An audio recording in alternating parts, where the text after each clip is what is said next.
How you doing, Tezzy? What's up, bud?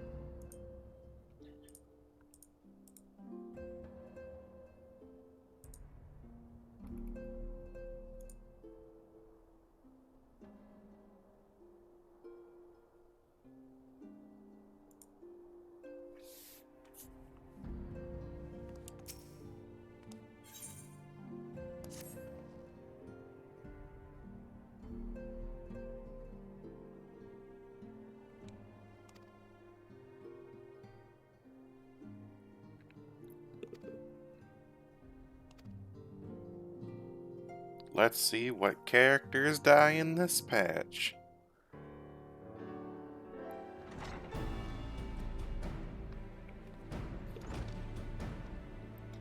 Like everyone.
Do I need to bring anything?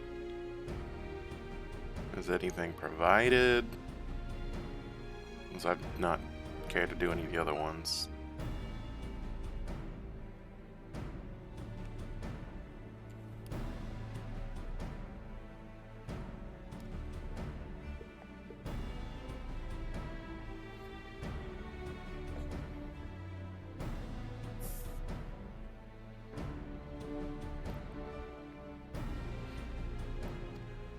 It also sounds like it's gonna be a lag fest in there.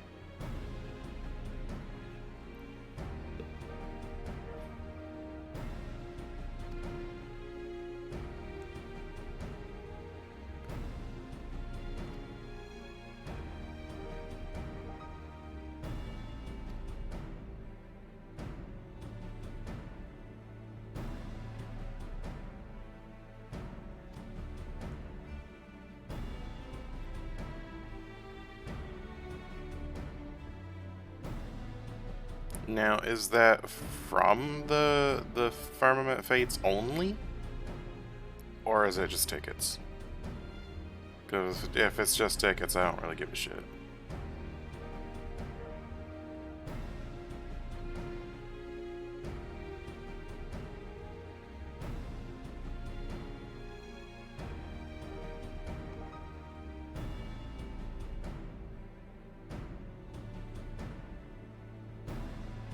I've seen the mount, it's not that appealing.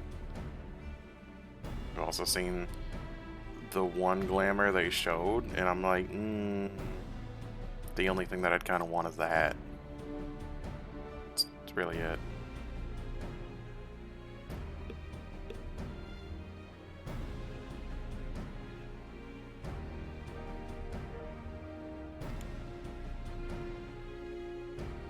And I don't suppose you can just get them in one, right? You have to keep doing them over and over again.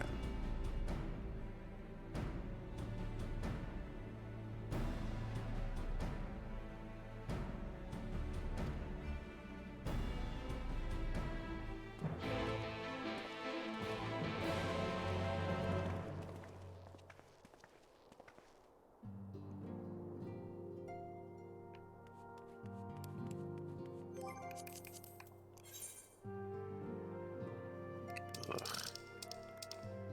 Sounds fucking tedious.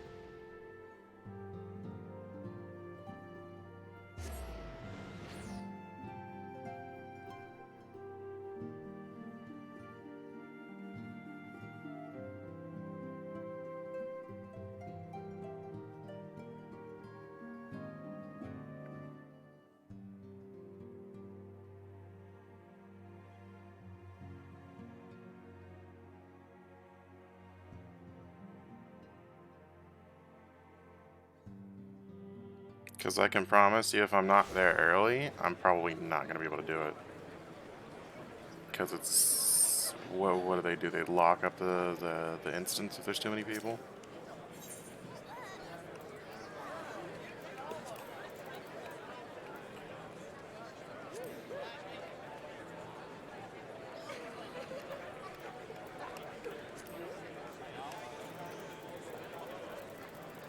Not sure if people are selling, like, individual already. Yeah.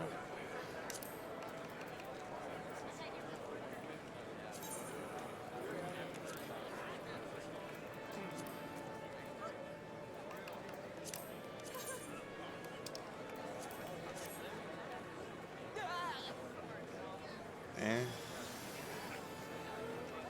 Eh.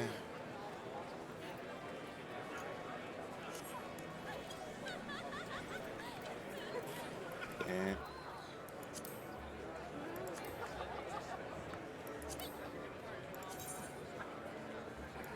Eh. It's not really gripping me too much.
That is the stuff that you get from it, right? Is the frontier stuff.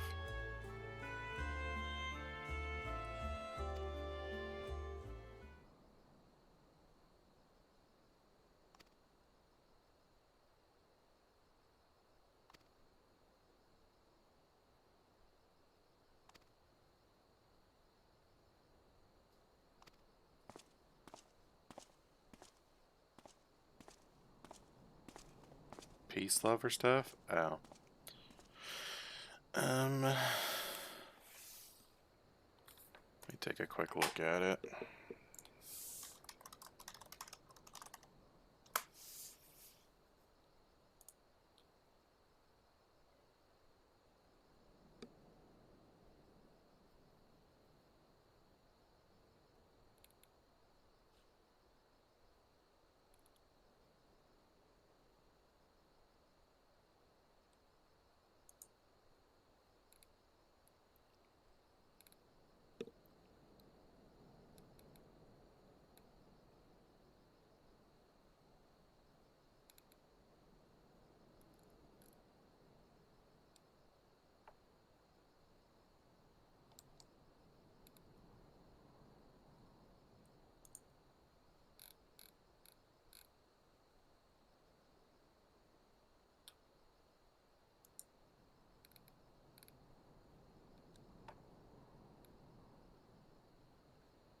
Or not, I guess, because nobody's posted any pictures of it.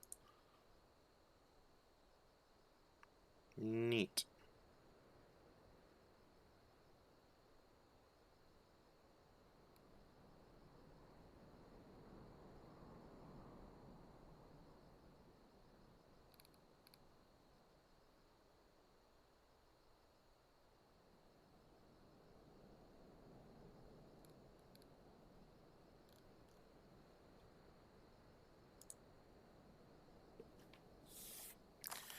Well, I already don't like the hat for the peace lover attire, so it's probably likely that I won't like the rest of it. And I'll just go with that assumption.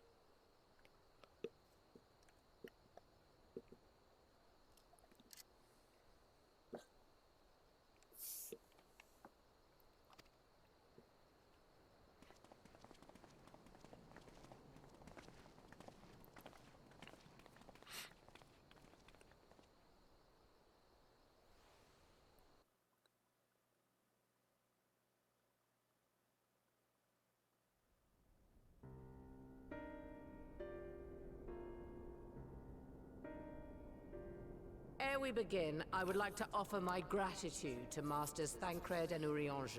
It is no small feat to infiltrate the Imperial capital and live to tell the tale, much less in times of civil war. Thanks to them, we may plot our course in full knowledge of how the winds blow in Garlemald. Full glad are we to have been of service. But verily, such dangers as we did encounter pale into insignificance next to those faced by our comrades. An Ascian, armed with the might of Bahamut, bent on bringing about the final days. Theatrics. He sought only to make a show of the power at the Teleforoi's disposal. But since then we have seen no sign of this Fandaniel or his worm. And while we've done what we can to bolster our defenses, there's no telling where he might strike next. Whenever and wherever it may be, we must use the intervening time to learn more of our enemy.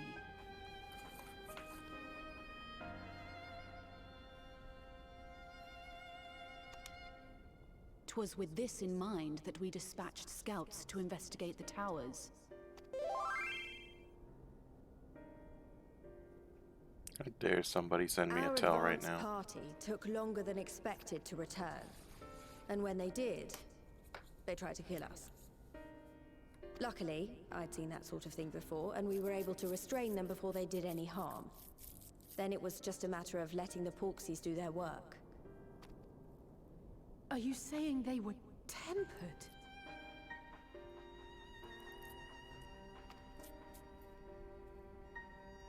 Once they'd come back to their senses, they told us everything they could. It seems that just as they were getting close to the tower, they heard an ear-splitting roar, and that was the last thing they remembered. But what worries me most is what they were saying right before they attacked. Glory be to Garlemald.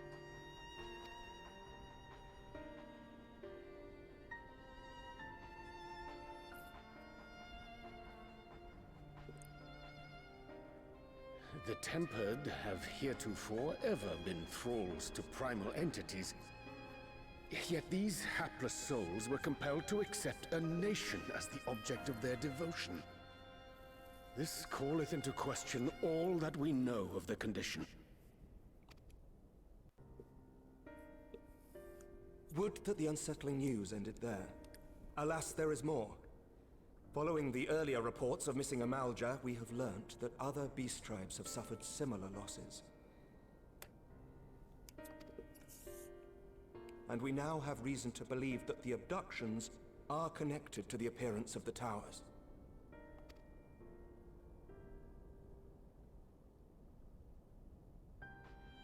Our scouts sighted black-garbed figures leading shackled Ixal in the direction of the tower in Dravania.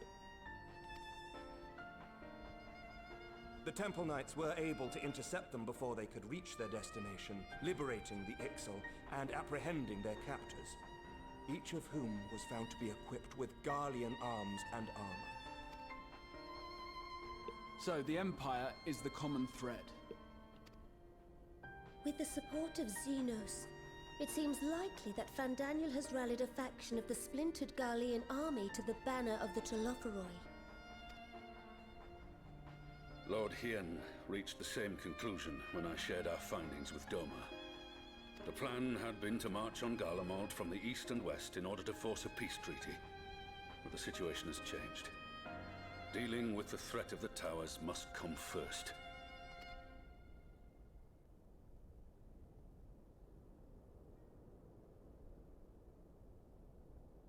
Given the nature of the enemy and the proven risk of tempering, I could think of few suitable candidates to aid in this task. But I am confident in my choice.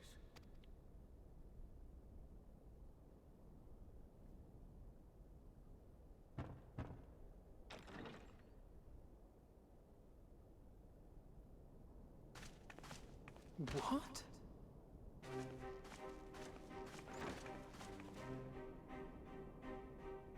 Resistant to primal influence as they are, they can investigate the towers without fear of being turned.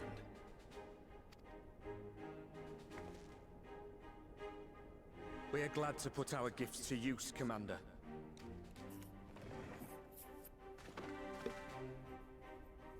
Gifted or not, going behind enemy lines remains a perilous undertaking. But we must know more if we're to strike back at our foe. I'm counting on you. If it would give us the upper hand, I'd do it 100 times over. We won't let you down. That concludes the briefing. You two, make ready and join your escort. Are you certain about this, Arenvold?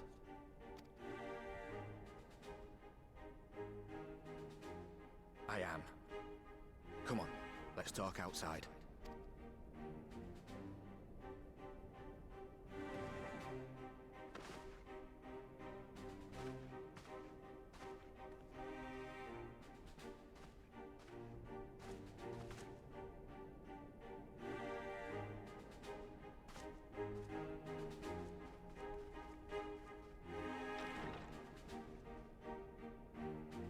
One of them is going to die. And it's probably him. Wow, Tazzy, it was you that fucking sent me a tell while I was in the cutscene? Rude.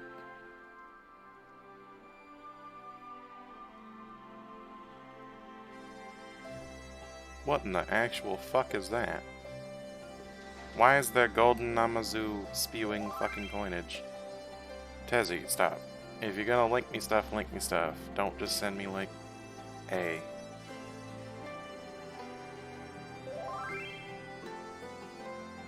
I already seen that.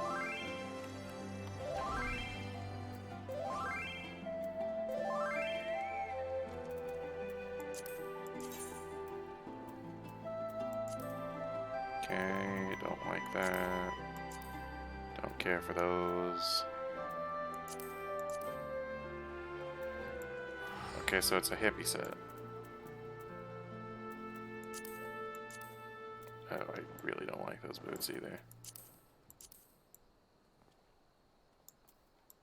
Don't like the gloves. Does this even die? It doesn't die, okay.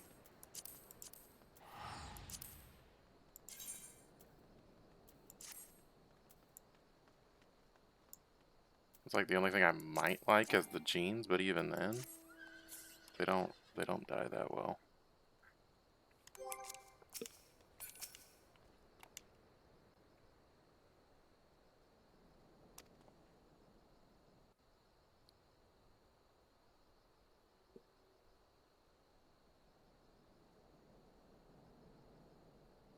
So you know, I've already gone through all the formalities at the Rising Stones. Made sure to inform Jamoldva and Vmar at Ralga's Reach as well.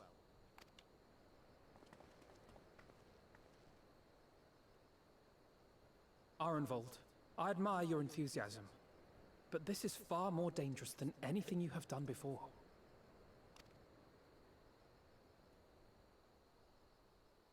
I know the risks.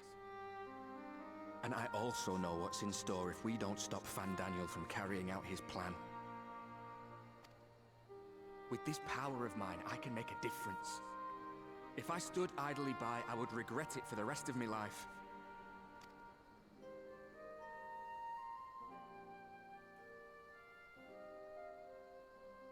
And you, Fudola? Is this what you want? What are you asking me for? It's not like I have any say in the matter. Don't pretend. We both know Commander Eldin gave you a chance to refuse. And you didn't.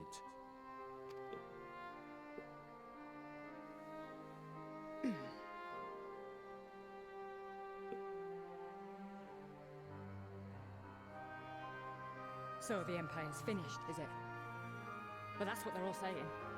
That the great and glorious Garlemald slit its own throat. And now, from out of its twitching carcass crawls the Telophoroi with bloody Xenos at its head!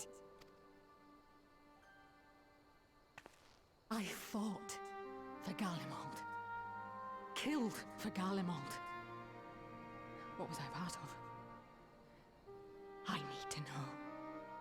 Whatever it is, I need to know.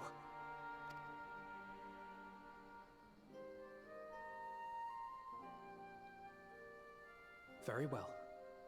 If your hearts are set on this, I shall not stand in your way.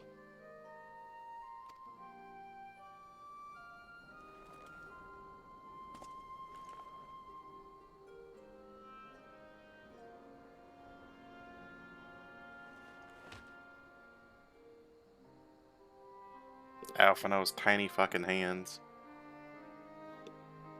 If you've finished with your touching display of camaraderie, I have a question. Which tower are you planning to investigate, exactly? Well, the one in Girabani is said to be tightly guarded. It's patrol after patrol out there, apparently. We'd be spotted before we got anywhere near it. Which is why we've set our sights on the one in Paglthan instead. There shouldn't be anything like as many Imperials to worry about down there. Even so, I doubt the local Amalja will look kindly on it if they catch you sneaking around in their territory. Fordola and I had a chance to learn the lie of the land in our previous forays there. We might still find trouble, but at least we won't lose our way.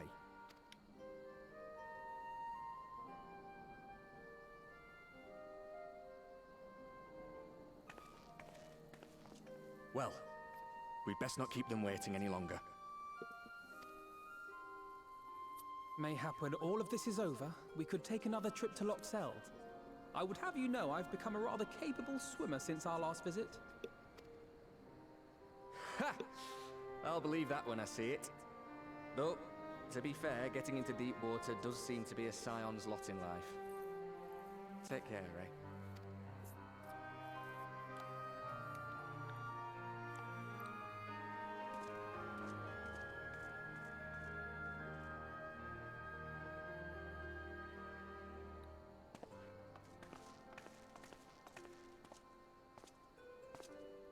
It means a lot, you know.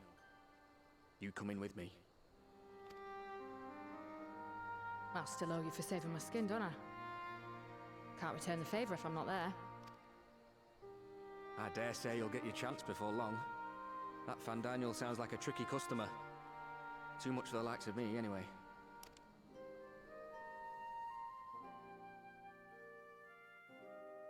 But we both know I'd just be another soldier if it weren't for my gift. And I need to be a damn sight more than that given what's coming.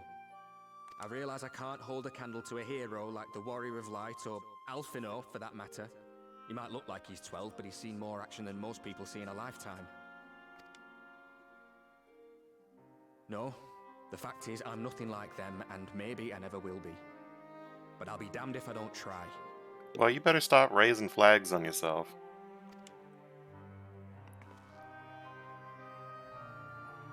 They're counting on me.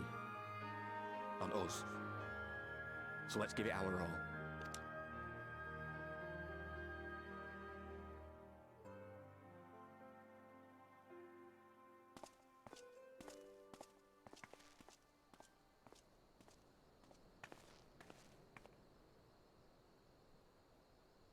He does not want for conviction, that much is certain.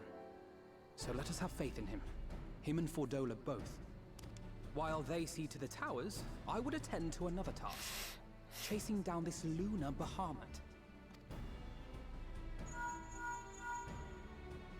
Bloody thing. Can you hear me? It's Tataru! I'm happy to say we've managed to find Estinian. Oh god. He's been stalked by the Lalavels again. That poor fucker. And I'm sorry to say he went running off again the moment we told him about Bahamut. But he did mutter something about heading to Ishgard, so if you're quick, you might still be able to catch him.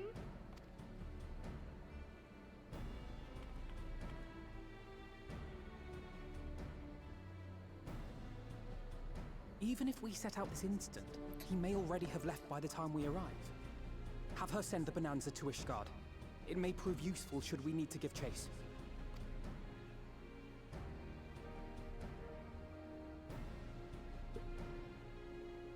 Gladly.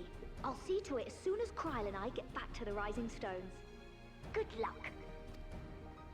While you go off on your dragoon hunt, Urianger and I will return to headquarters. We have much to tell the others. I wish you every success in your search for our elusive friend. May we all...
Wrong one.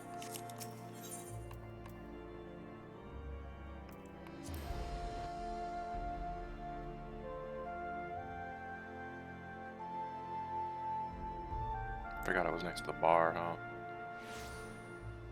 Mm-hmm. They knew what they were doing, putting the Knights headquarters next to the bar. They did that shit on purpose.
No sign of him.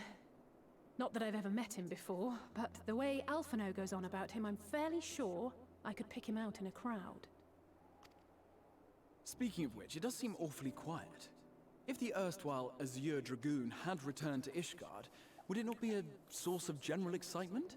If people had seen his face before, I'm pretty sure he doesn't wear the armor.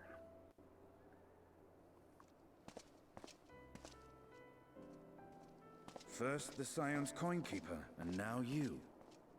I'm beginning to think these meetings are more than mere coincidence. No, he's got different armor on now.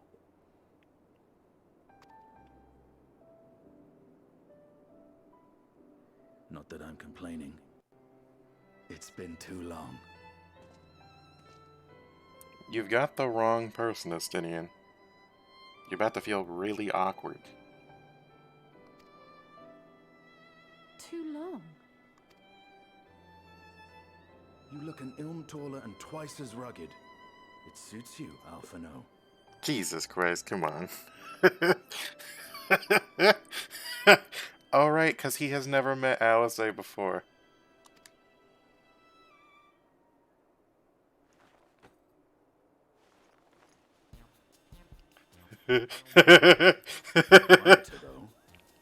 Have you been giving him lessons on how to be the strong, silent type? He's about to get the shit kicked out of him. I am not Alphino!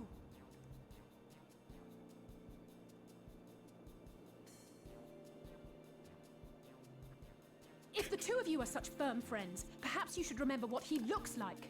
And what do you mean, rugged? Oh, had my brother mentioned what an oaf you are, I'd never have bothered looking for you in the first place. Oh, poor Estinian. You stepped on that fucking landmine.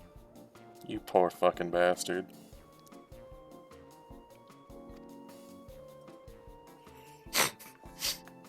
Estinian Wormblood, the Azure Dragoon. He who The fought and fucking felled look the on dread his worm face. Nidhogg at the Warrior of Light's side. To think the day would come when I should see this living legend with my own eyes. And Grahatia's fucking fanboying.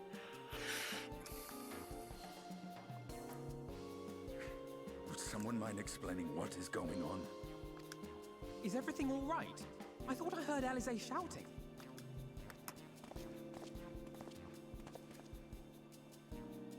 Estinian! It's been too long.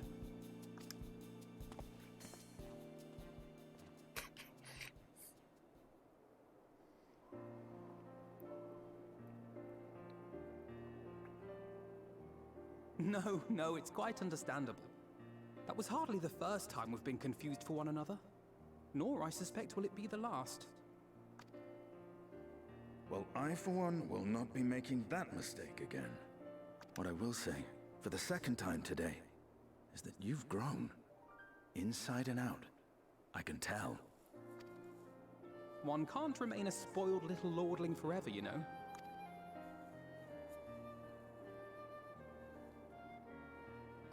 At least someone's having a good time. You know, when we were growing up, Alphino would never befriend other boys because he couldn't stand the thought of not being in charge.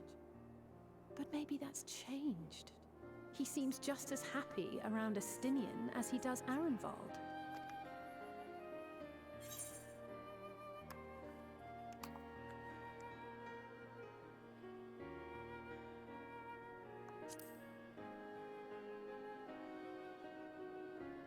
I wouldn't be so sure. He still loves nothing better than the sound of his own voice.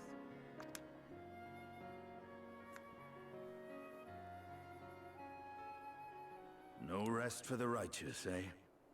Speaking of which, I was just on my way to borrow an airship to take me to Azis La. Azis La? How could I forget? The dragon with whom Bahamut shared the deepest of bonds. Aye, Tiamat, his mate. Even now she remains imprisoned on Azis La, though her remorse binds her faster than any shackle. I see.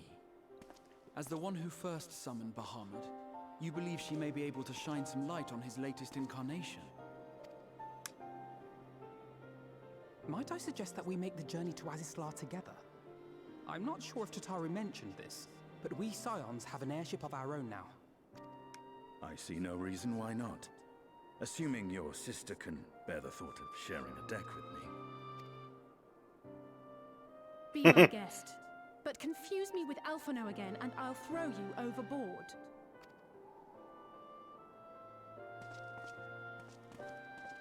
Ugh! I don't know who he thinks he is, but he's nothing like Alphino painted him to be. I will admit, he is not exactly as I imagined him either. Based on what I had read of the man, I think I was expecting someone a little less blunt?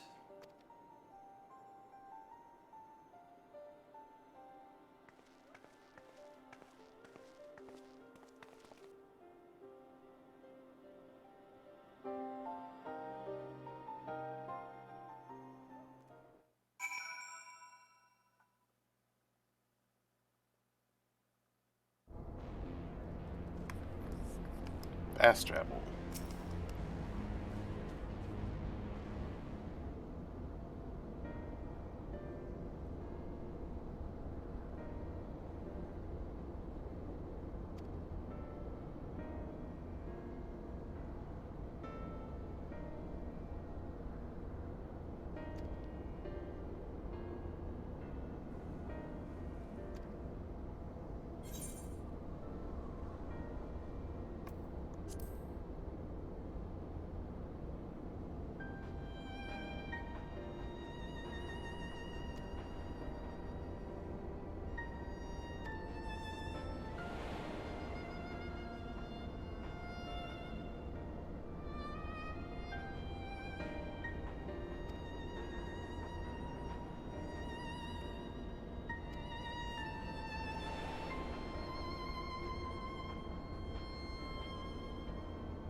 Oh shit, I can get some pizza.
It's plain she knows naught of recent events.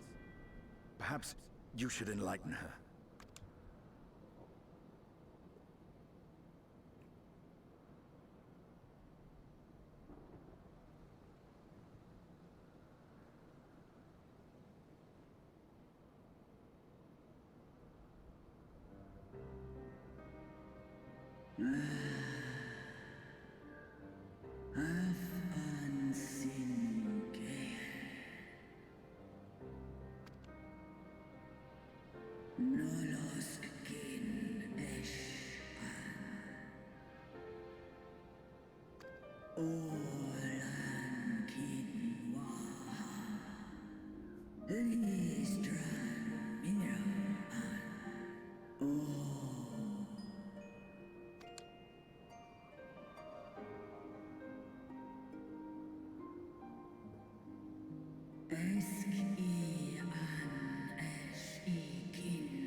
I've seen it with my own eyes.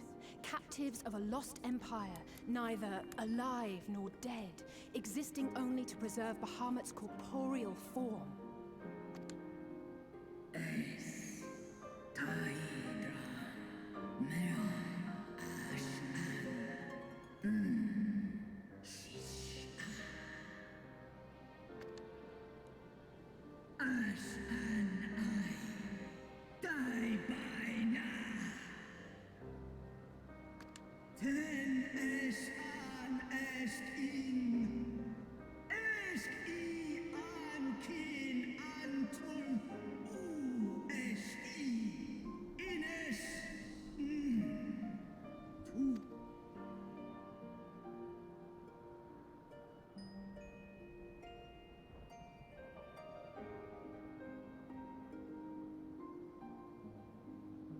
Your children's pain means nothing to them.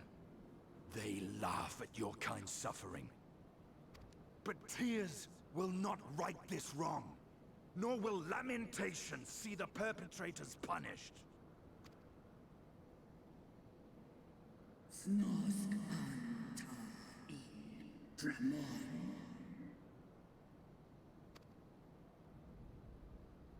Behavior befitting a great worm.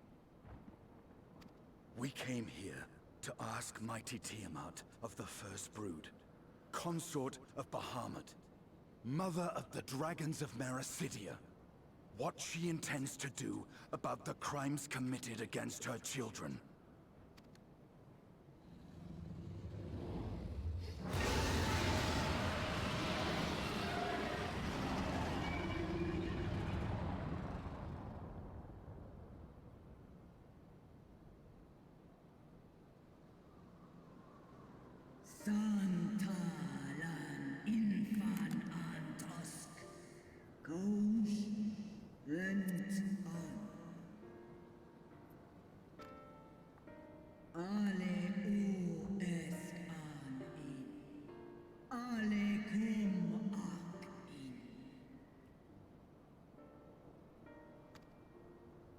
You too were exposed to his influence.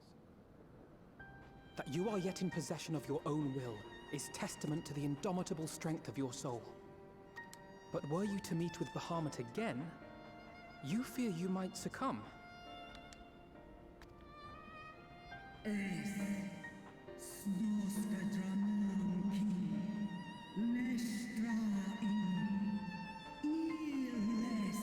That's fine, we have a way to fix that.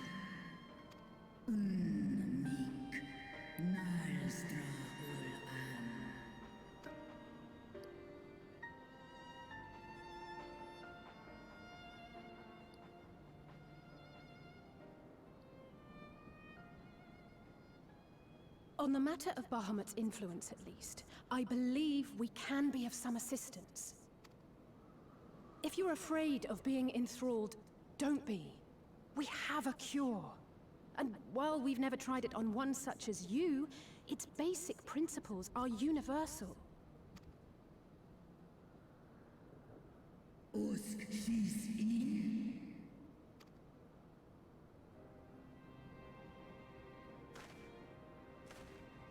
There is no future for those bound to the past. That you committed a terrible sin, I do not dispute. But if you feel remorse, you may yet make amends. We offer you that chance. Take it, or you will forever remain a prisoner, not of these cruel shackles, but of your own guilt.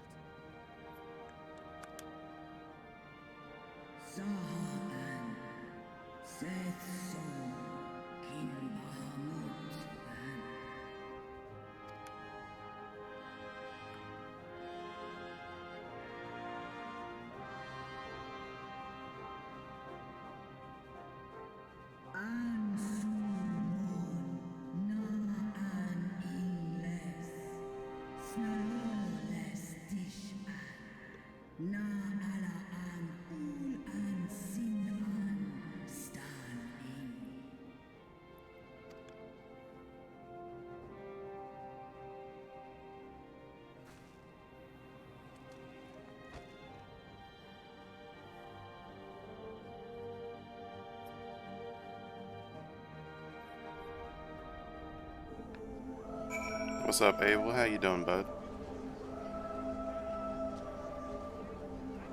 Also, sorry, I've had the sound effects disabled because I've been having headaches lately and they've been making me a tad bit irritable. So I have them off right now.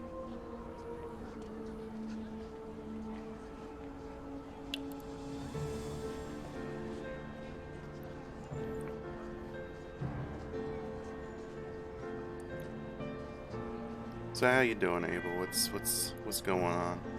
How was your school day?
Nice.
Game, why do you give me the opportunity to meme? Game, why do you give me the opportunity to meme?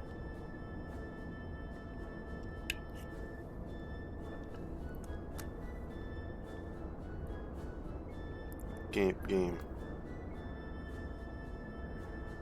Why do you give me the opportunity to meme?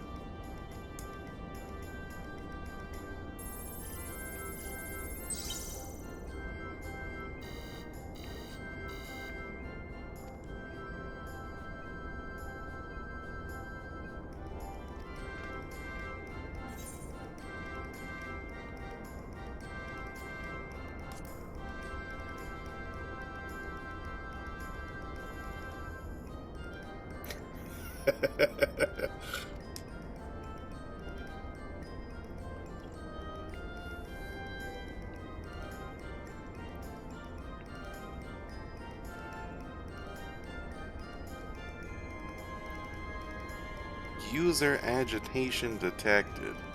Initiating guidance program so I don't get destroyed.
Time to push random buttons.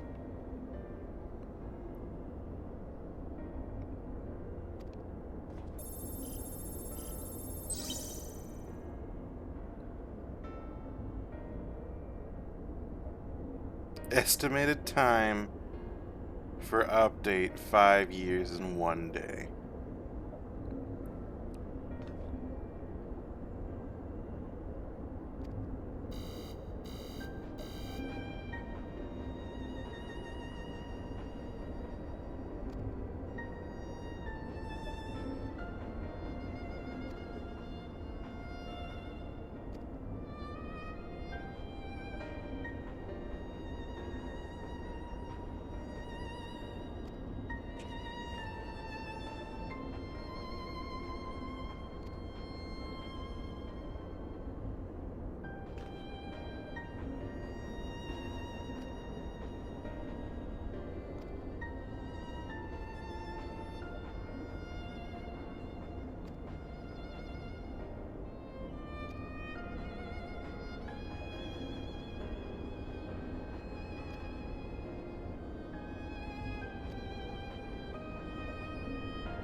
No.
Am I going to now? Way the hell over this way.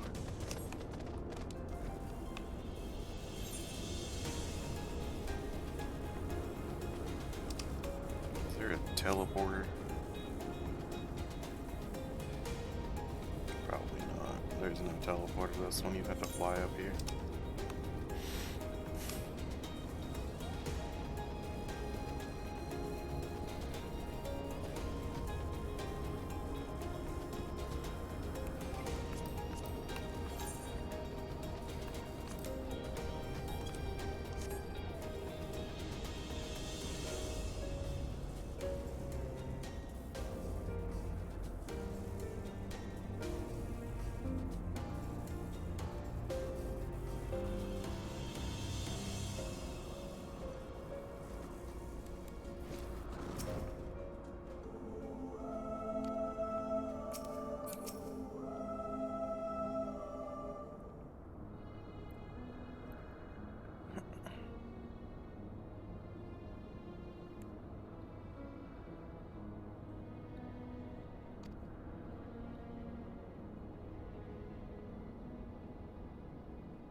No.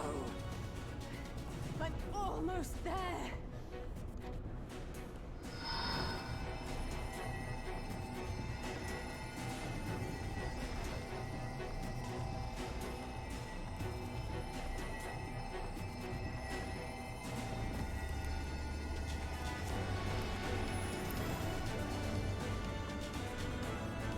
This is it, Angelo!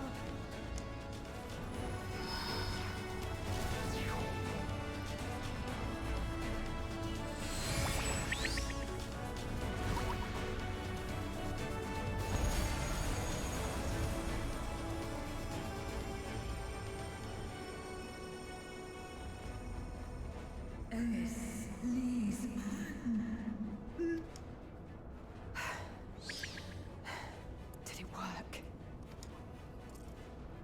We won't know for certain until the shackles are removed.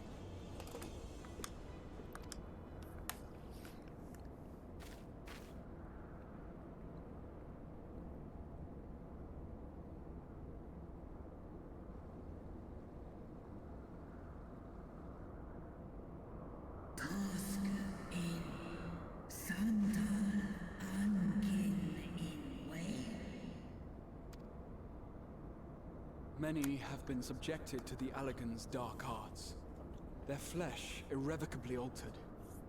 For such tortured souls, I fear there can be no salvation.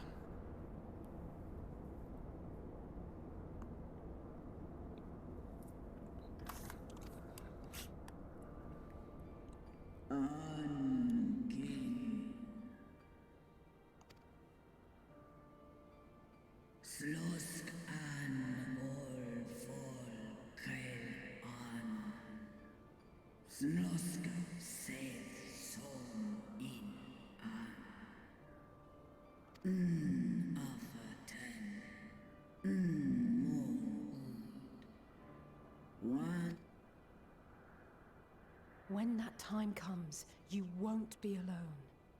We'll stand by you.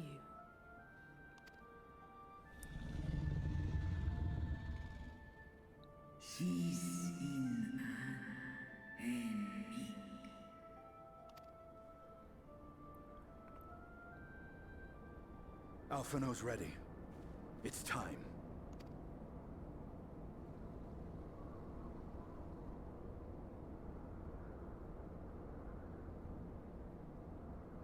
Do it.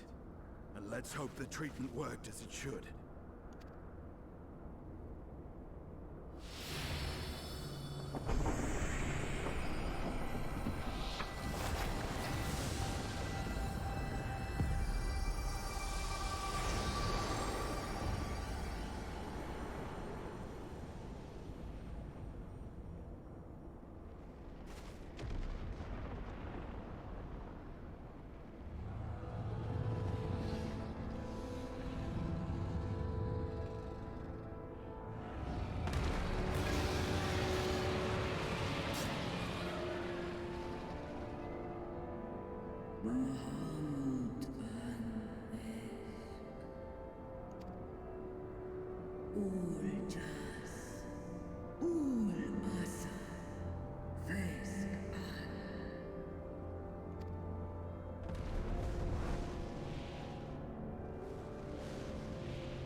By the gods!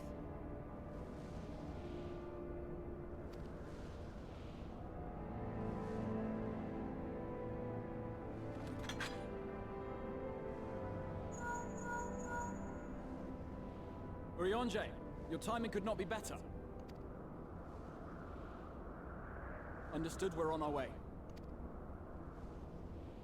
It's Bahamut. He's been sighted over Pagalthan. He flies for the largest Amalja settlement in the region, at the head of a vast host, including dragons.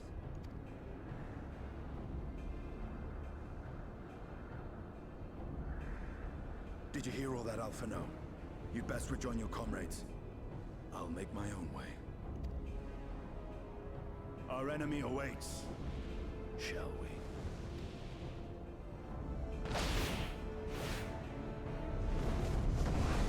Was he just gonna fly all the way? Oh, okay, never mind. I'm like, what, is he just gonna jump the one time and just show up over there? No, he's just gonna ride on the dragon, it's fine.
So we're just gonna like ominously go back and look at that trap that we could obviously trap a dragon in.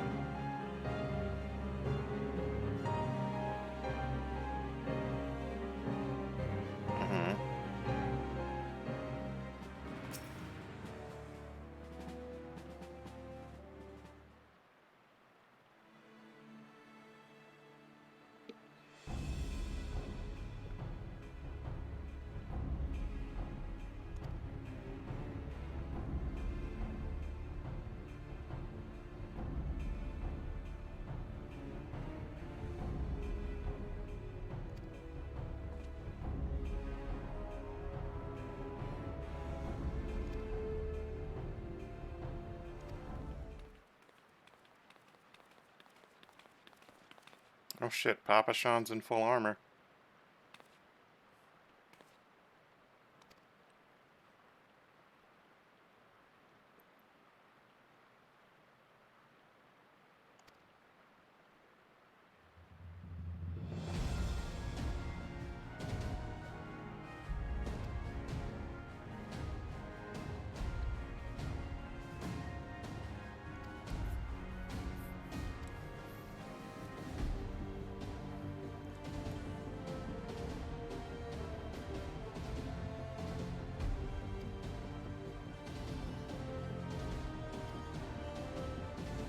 Unless he can't.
Dungeon unlocked. Oh? Surprising.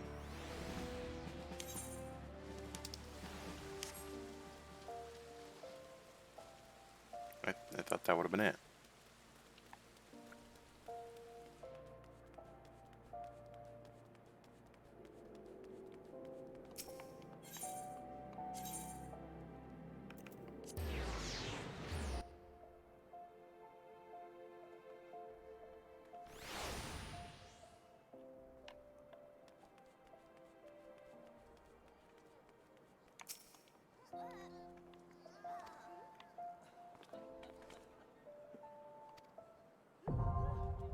You made me come over here for that, really? Come on. You could have just gave me the duty. You coulda just gave me the duty.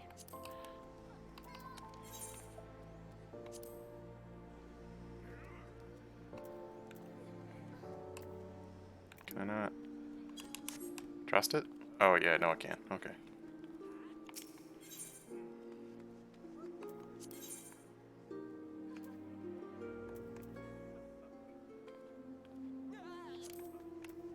My turn! My turn! My turn! I stand ever ready.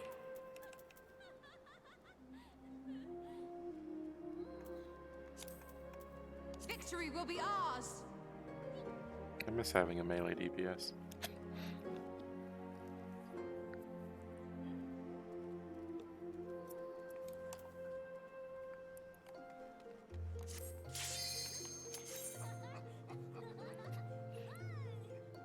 I miss having a melee DPS.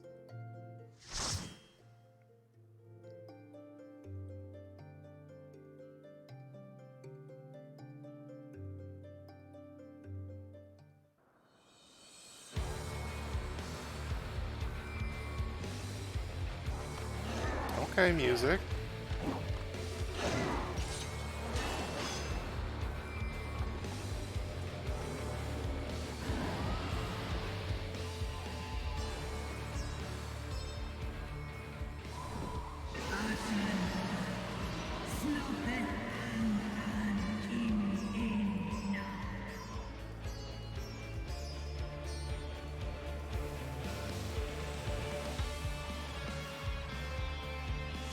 Oh, hold up. Hold up.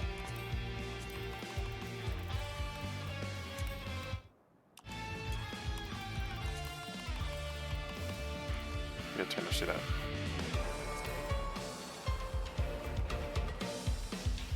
You gotta turn this shit up.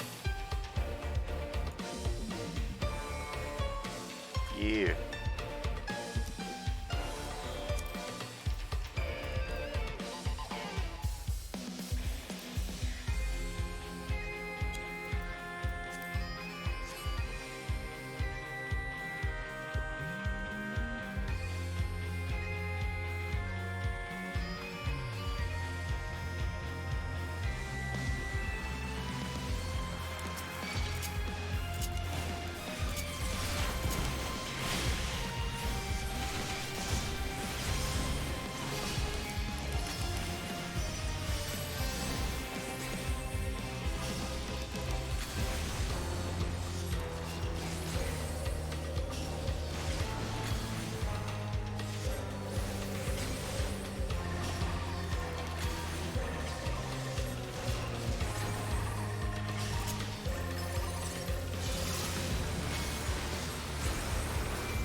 Oh, that's a lot.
Get aggro. Throw some AoE.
I'm digging the music, I'm not gonna lie.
Is that I'm do good?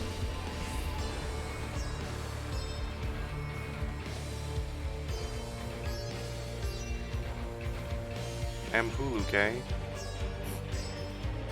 must be related.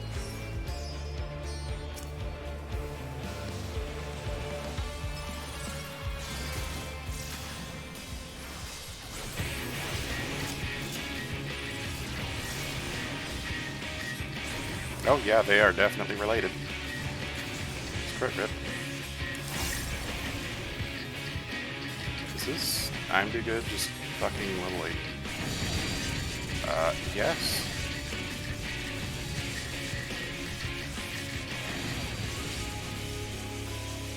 Kind of feels like it.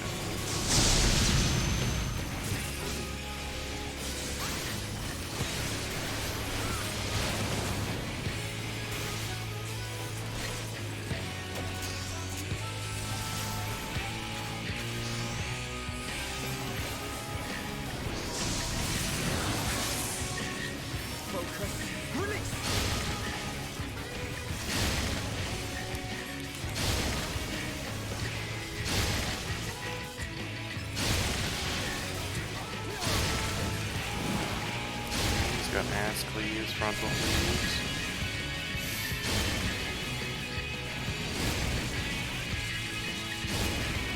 I will not hold back.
Okay, so he's not used to somebody else taking his.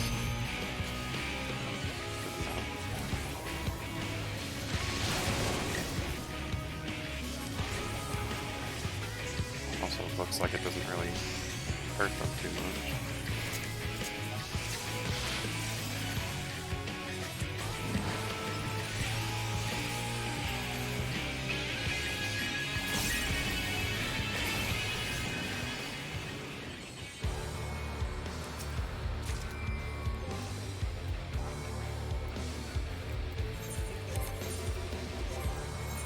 Belts? I thought we were past belts, Ian. Oh wait, no, it's not yet.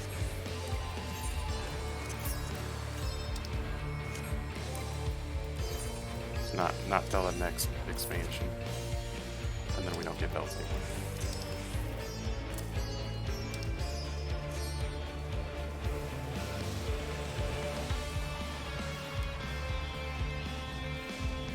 What took you so long? The Amalja are in trouble. Let's split up. Goodbye. Goodbye. I guess I'll go this way.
I pressed the same button twice like a derp.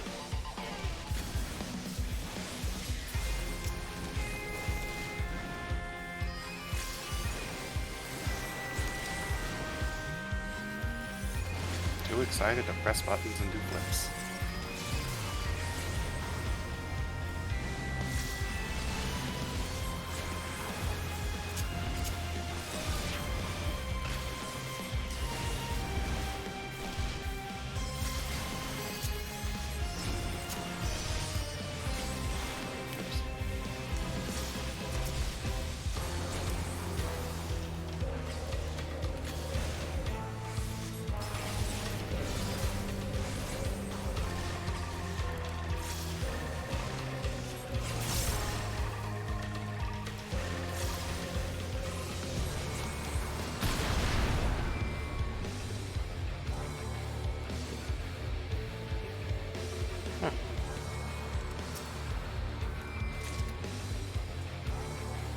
Give me aiming shit. I don't have a fucking aiming person at 80.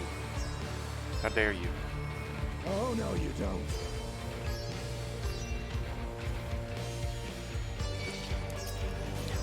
Oh, that's friendly fire. Okay. Slightly this way.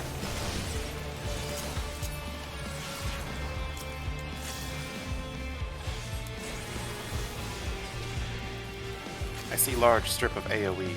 Immediately I become concerned. And then I realize it's blue.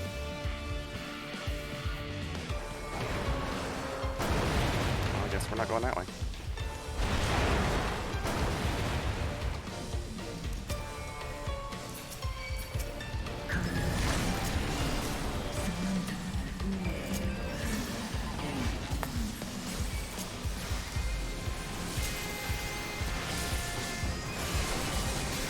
Do the flippy tricks.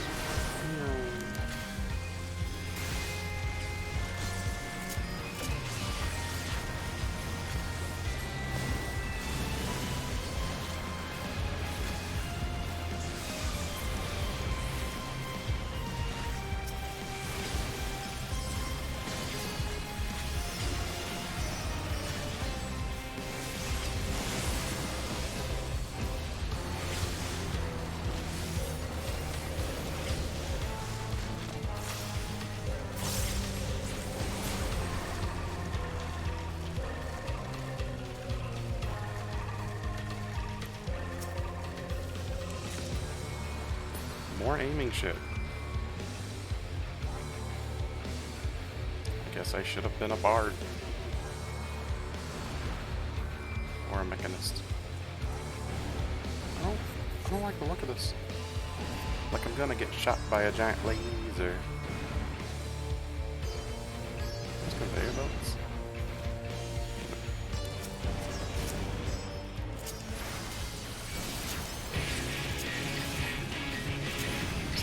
Whipping around. Oh, yeah, no, there's giant lasers. That's exactly what I thought was going to happen.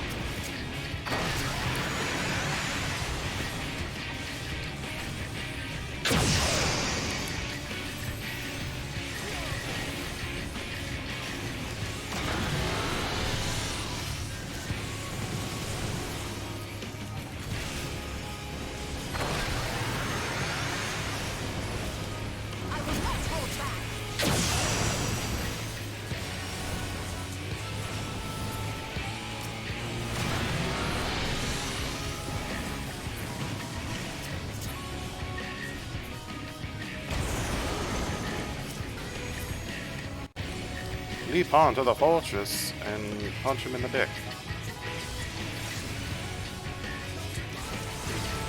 Just the beginning.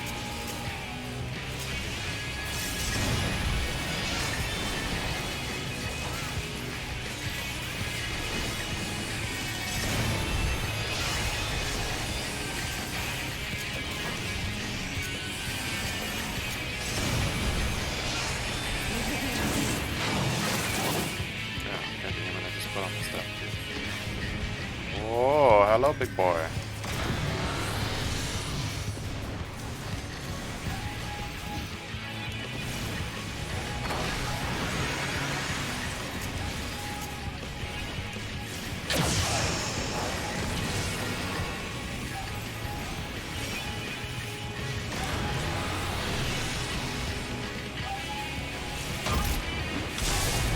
And rockets now? Shit. Okay. Fucking bonanza in this bitch.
boom.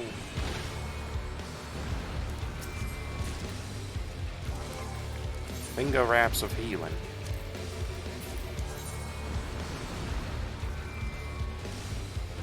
Literally. Finger wraps. They weren't kidding.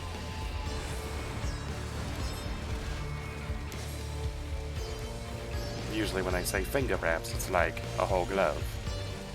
You're like, surprise, it's still technically wrapped in your finger. No, it's actually just finger wraps and stuff. Oh, hello there. I was not expecting battle right after a boss room.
We each get a dragon? I want this one.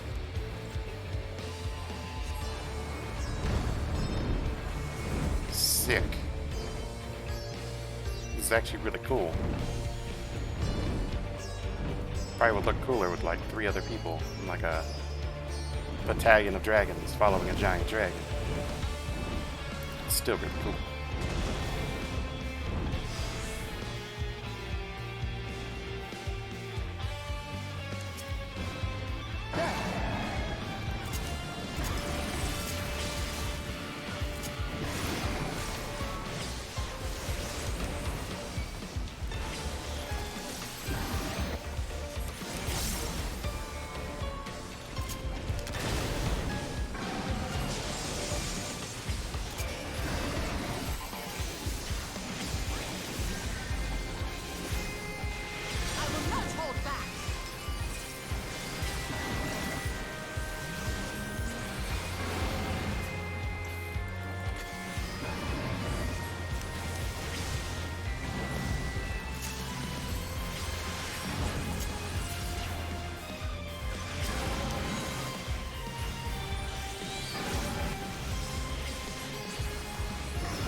Hello there.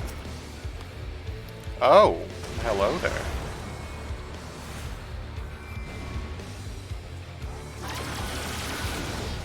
That concerns me.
Wait. They're gonna use this as the boss now? What the fuck's gonna show up later then?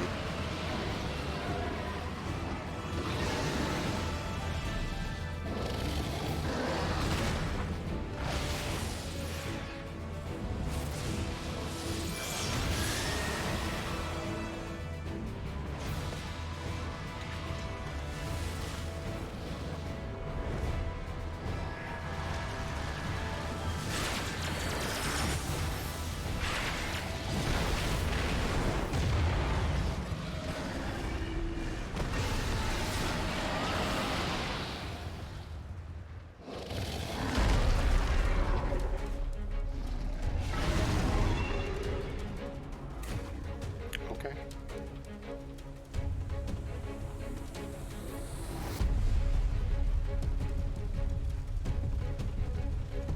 I wasn't expecting them to use this as a boss so soon. But alright.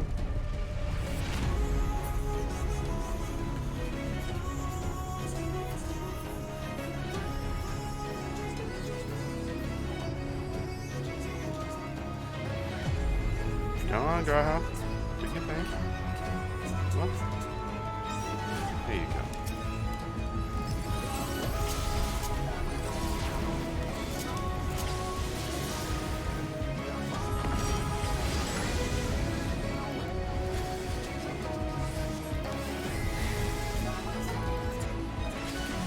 Okay, I'm assuming I don't want to be anywhere near those. Just the beginning.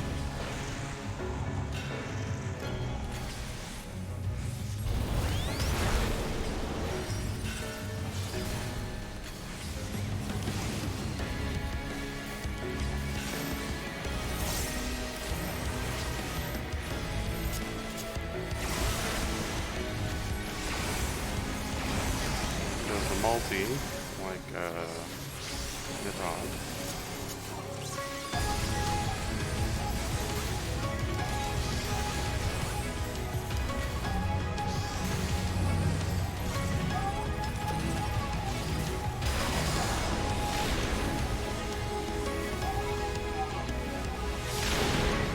Oh, okay. Actually, they had those reserved for stack games. Stack on them.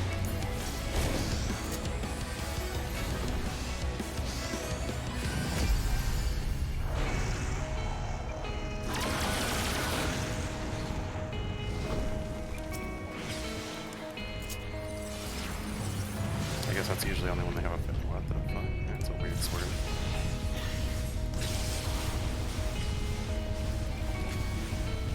Oh, that's why, probably because it's pulses. Interesting.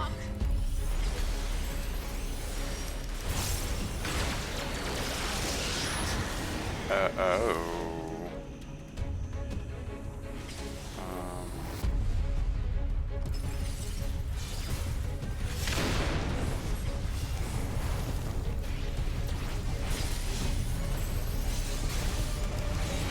Giga flare, huh?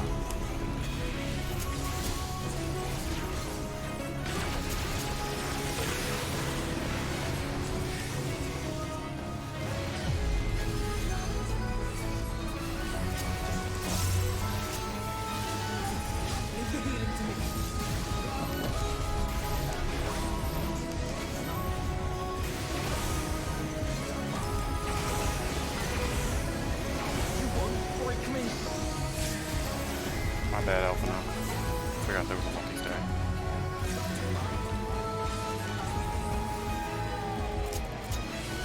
It happens.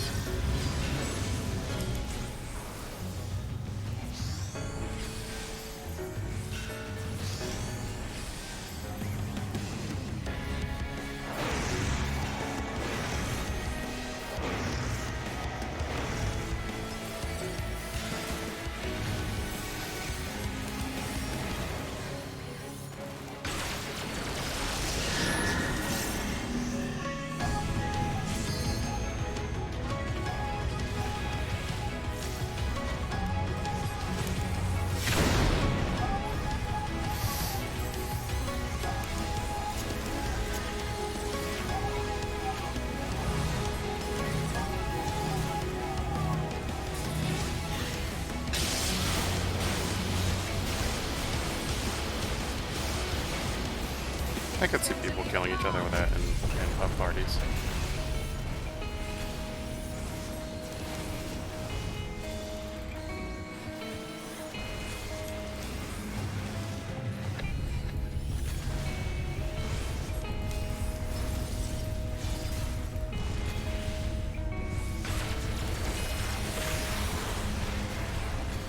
Party tank buster.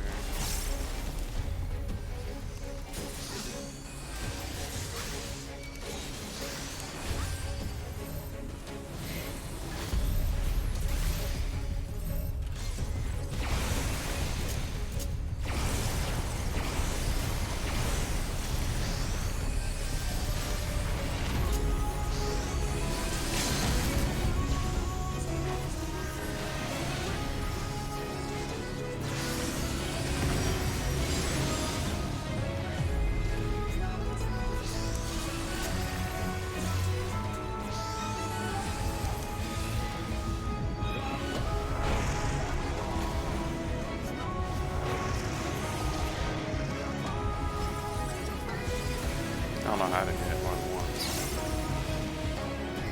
but I'll take it.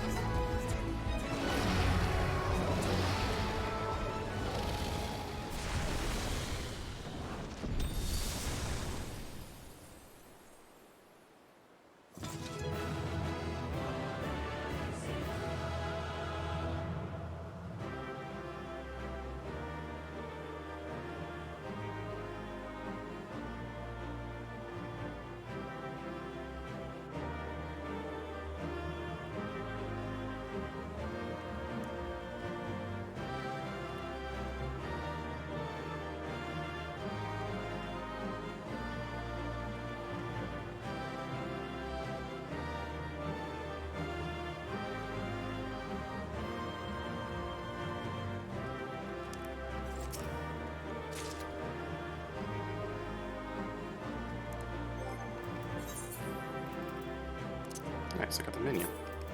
First try. And the aiming chess piece. How much aiming shit did I get? Ring, earring, belt, chess piece. Wow. I got a whole stack of them.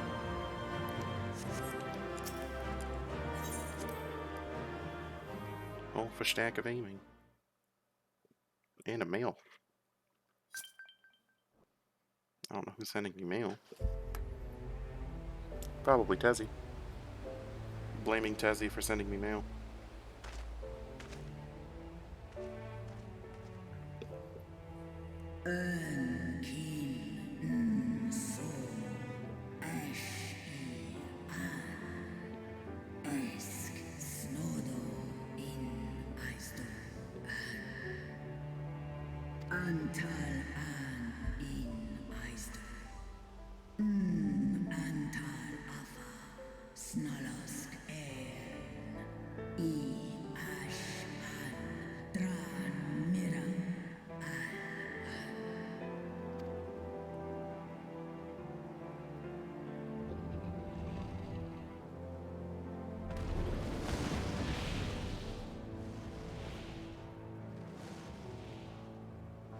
Noble warriors, the dragons chose their friends well.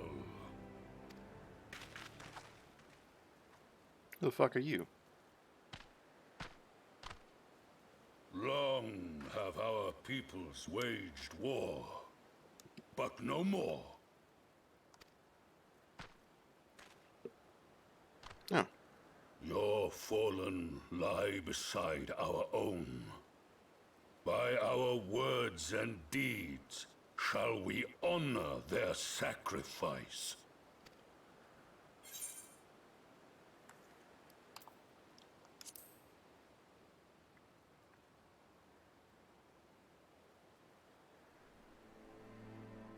The enemy of our enemy is our friend. And you have proven yourselves worthy of our trust. It is the Garleans who are deserving of our fury. I shall see that my brethren learn the truth of this day, and rally as many as possible to the cause, till we meet again.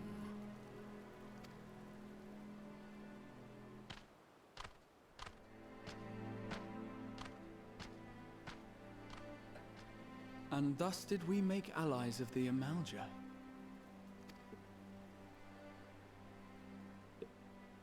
It would certainly seem that way. The Sultana will be pleased. Let's go and give her the good news, shall we?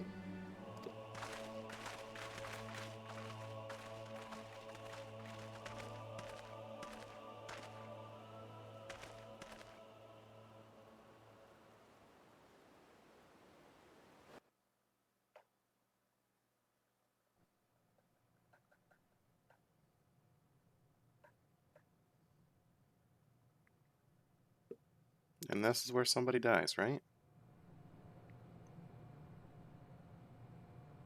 Oh. Oh. Was this some Matrix shit?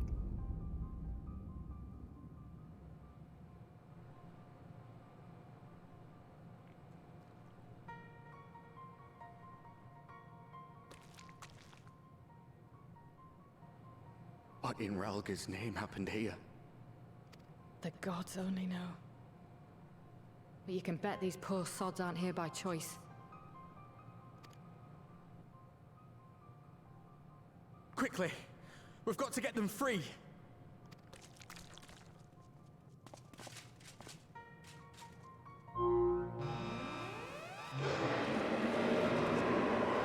Get back!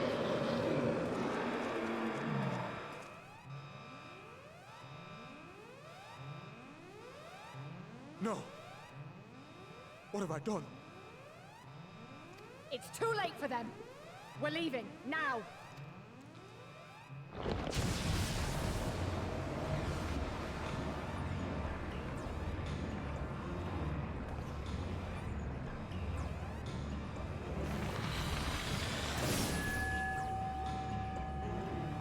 What in the fuck?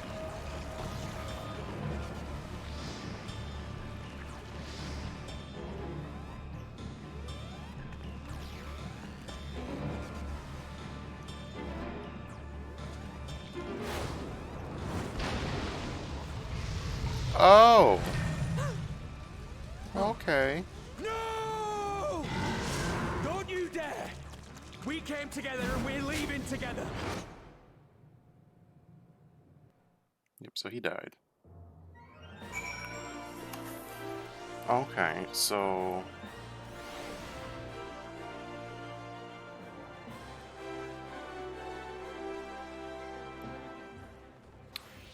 This is some Dark Aeon bullshit.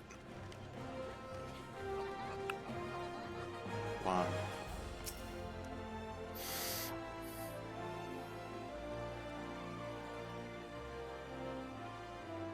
Wonderful.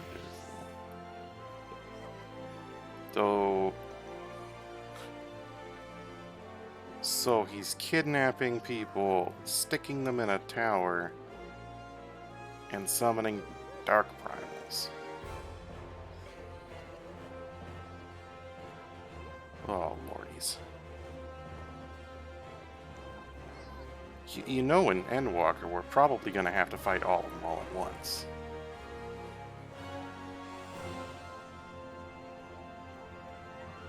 And then they're gonna fuse into some fucking mutant penance.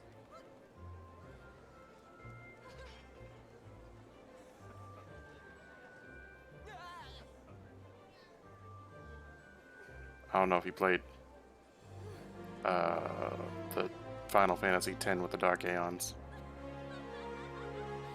but that fight's a bitch.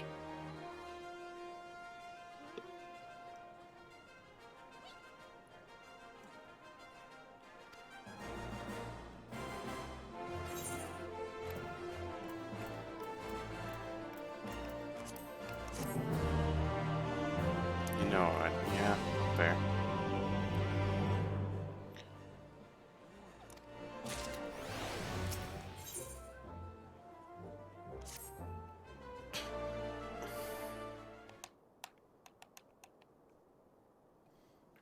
Also, how late are you staying up, Abel? Probably not too long, huh? You got the heft day tomorrow.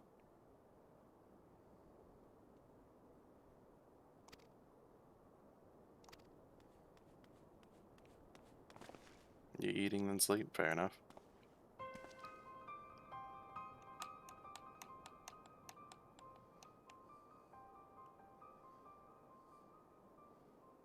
I've been farming the non-important missions in the hub quests,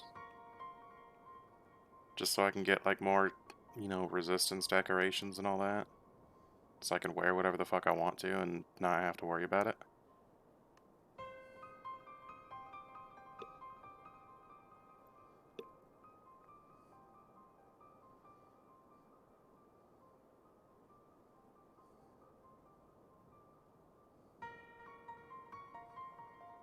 Because, you know, they give defense too,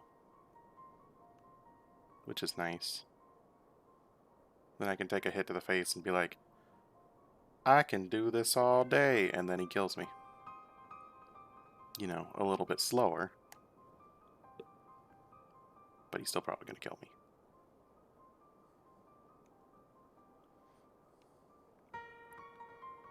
I'm becoming tankier that I can be super smug when you die. I mean, I was gonna put on the thing that makes them aggro to me, if that helps.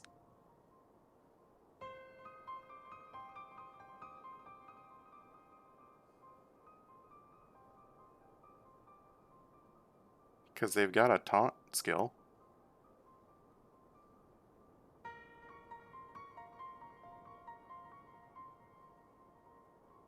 And I could put it on a little necklace thingy.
So you figured out in order to make bows viable, you need to open up much more of the arena quests? Do the arena quests actually give you something useful? Because I've been ignoring them.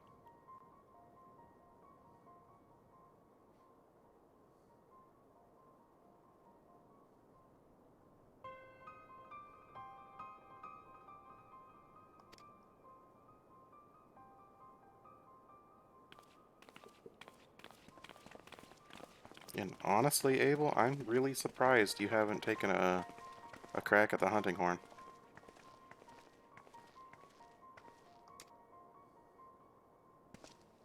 Mostly because it can give you earplugs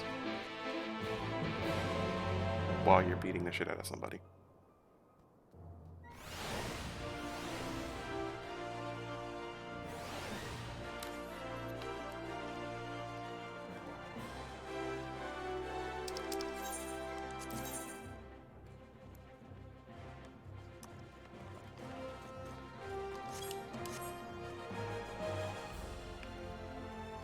And I know how much you absolutely love getting screamed at by monsters.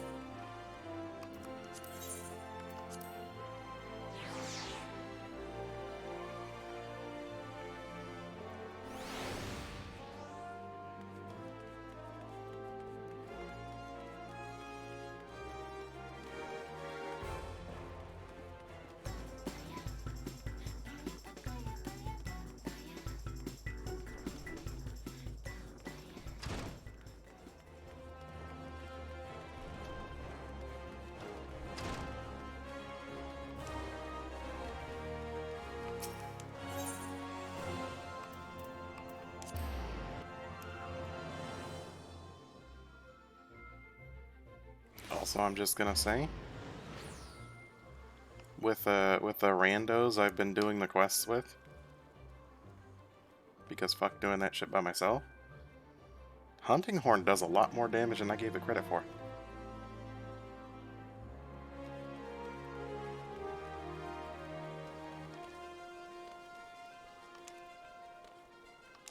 It's fucking crazy.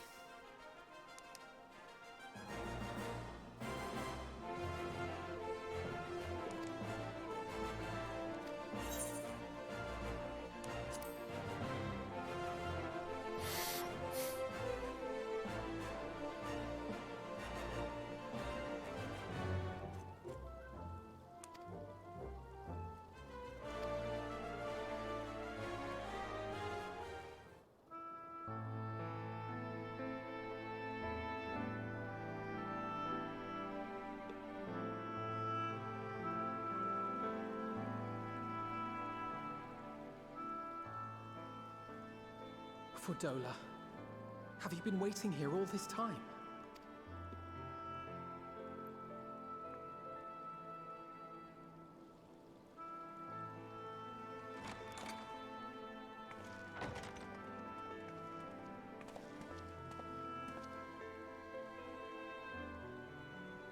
We have done what we can. The rest is up to him. May we see him? I do not think that wise. You must let him sleep.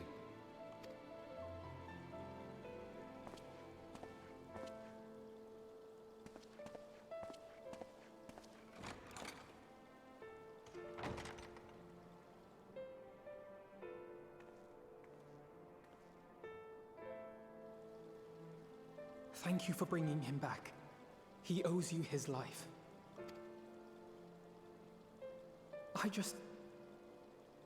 I just wish I had been there.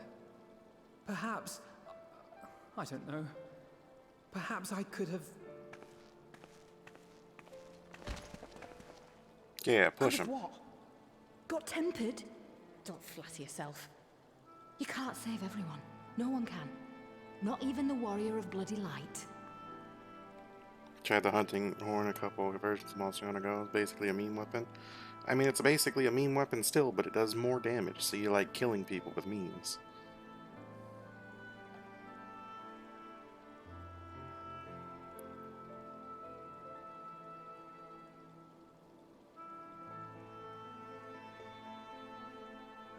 And for what I've seen, not all hunting horns are horns.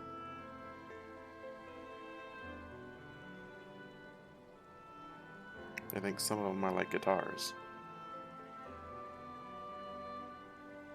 It's weird. People die all the time, for no good reason.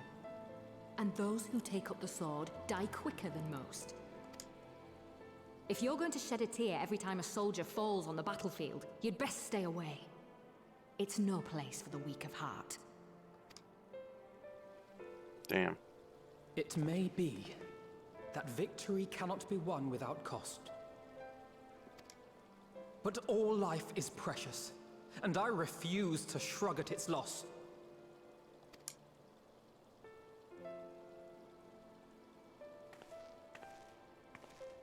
All life is precious! Oh, you need to grow up, little man. Before your sparkling ideals get everyone killed.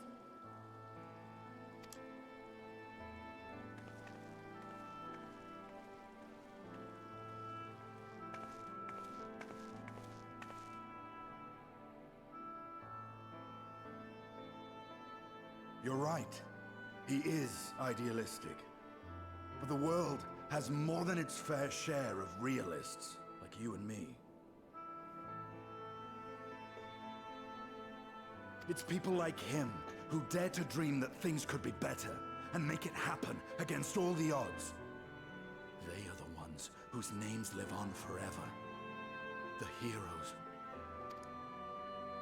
The battlefield's littered with would-be heroes. At this rate, you lot'll be next. And what'll become of your precious dreams then? they'll be gone. Like dust on the wind.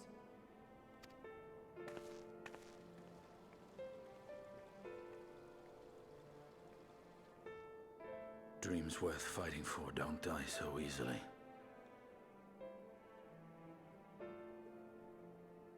True enough.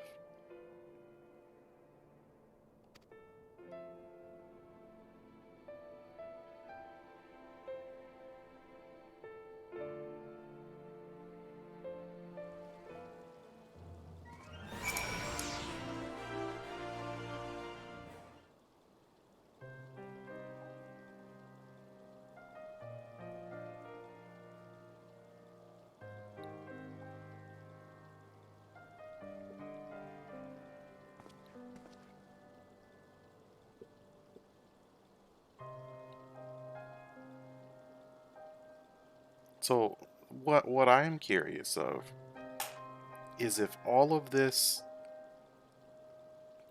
ends, like this whole arc concludes in 6.0,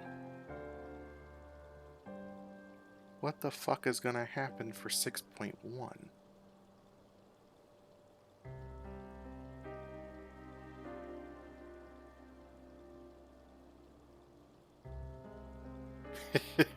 You know what I mean? It's like, I get it. I'm excited for 6.0. Don't get me wrong, but it's like 6.1 is like the unknown gold nugget. Like, what are they gonna do after it's over?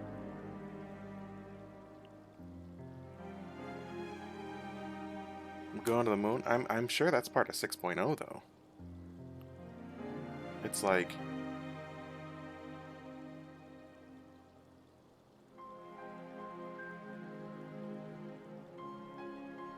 all the areas they showed, that's all gonna be in like the base expansion, like the conclusion, the ending of the arc.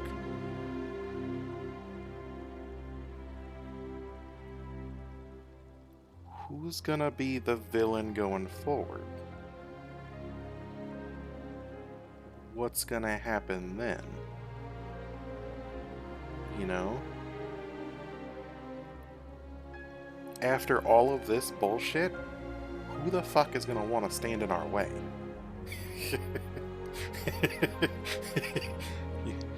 You get what I'm saying? Like, who's gonna be ballsy enough to be like, oh yeah, no, he kicked everything in his way's ass. They've never failed. You know, they've gone to a different fucking world, killed people there, saved that planet. What? I could do it better. All the other people are just fucking weak. I could do it so much better. Like, what?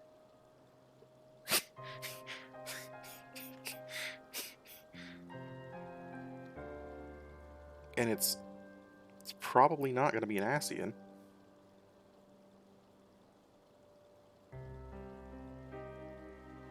That's the thing though. That's the major thing, is it's probably not going to be an Ascian.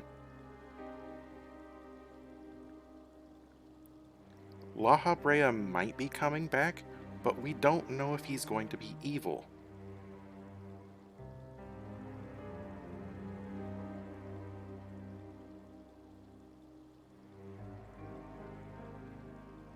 Because we fought him twice. Yes, he might be a little upset. But we understand more of his position than we did before. And our character is more inclined of talking to Ascians rather than just impaling them with light spears. I feel like he would be more open to dialogue.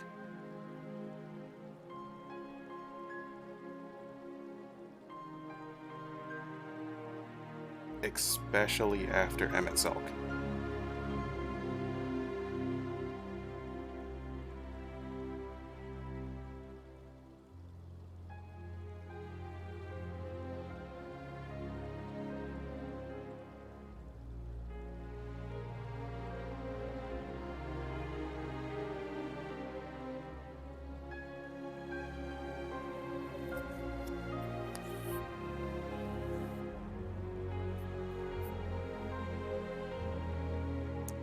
But like, let me put it this way: even if he was the most militant of the three of them, he is the only one left.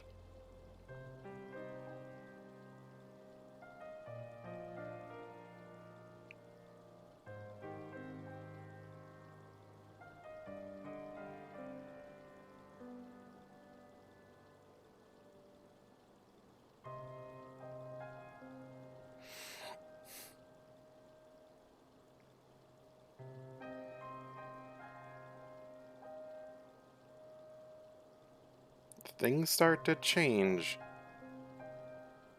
when you're the only one left.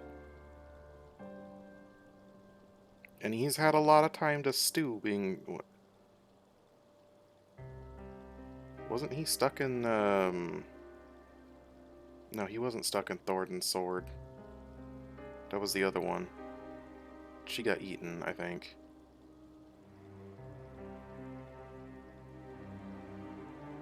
What do we do to La Habrea?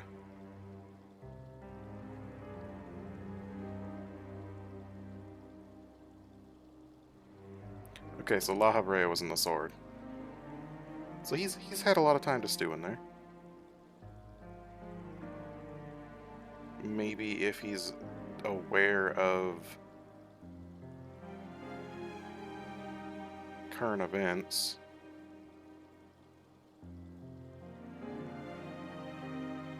With the lesser Asians running wild, they probably will not listen to him.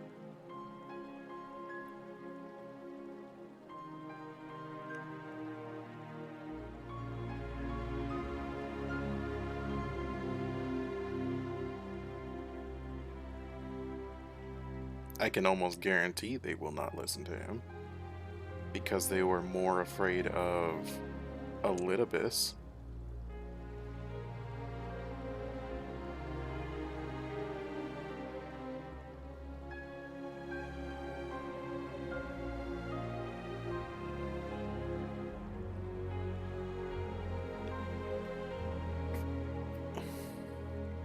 You think he was in the eyes, then in chin?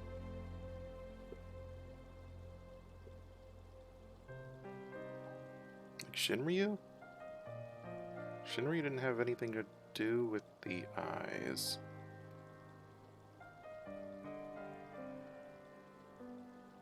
Oh no, yeah, no, it did. Because that's how he got summoned.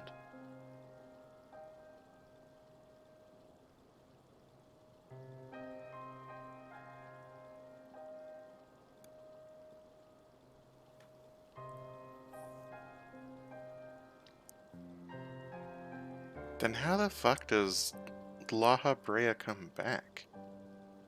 Because wouldn't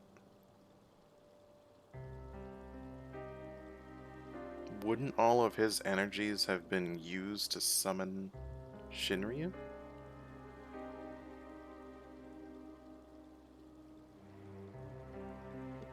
Also very true, he could be a part of Xenos.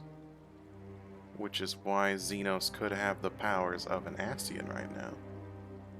Also could be why Fandaniel is listening to him. That makes more sense.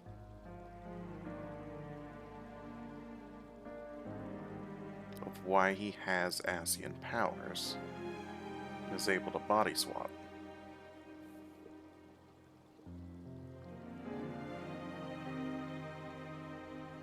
Okay, but how does he split himself then?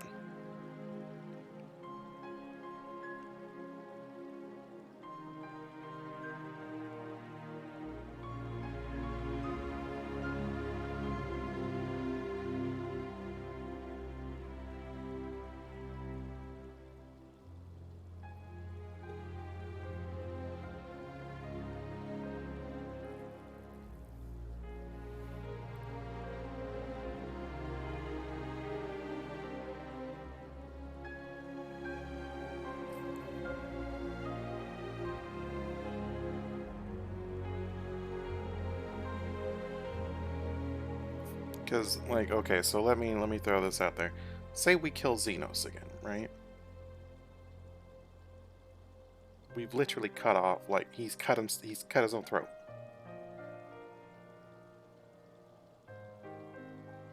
Like, he died there. Like, he slit his own throat. It was over. Now he's alive again.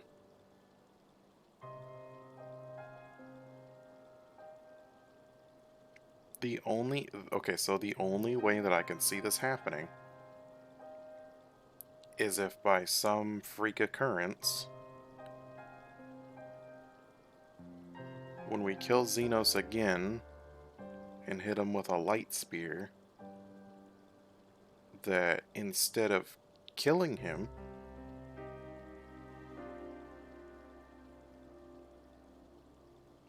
we split La Habrea off from him.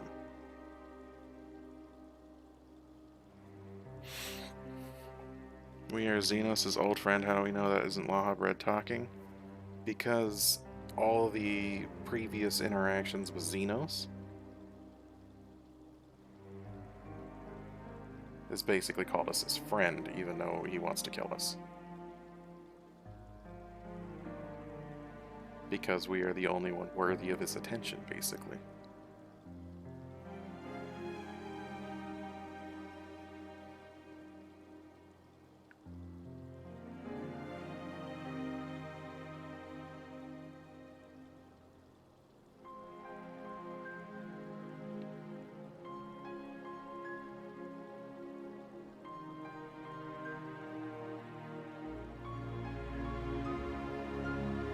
Yeah, no, Xenos is acting very much like himself.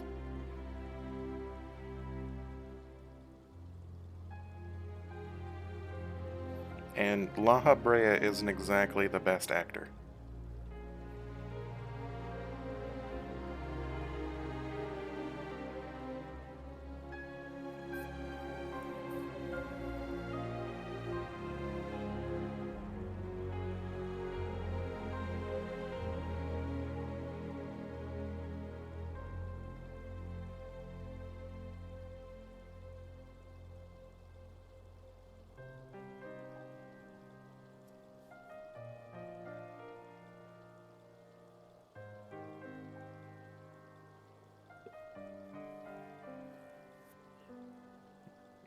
Okay, Abel, I'm gonna throw one at you real quick.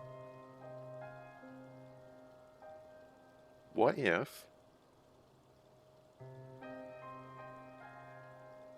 when we dispelled Shinryu,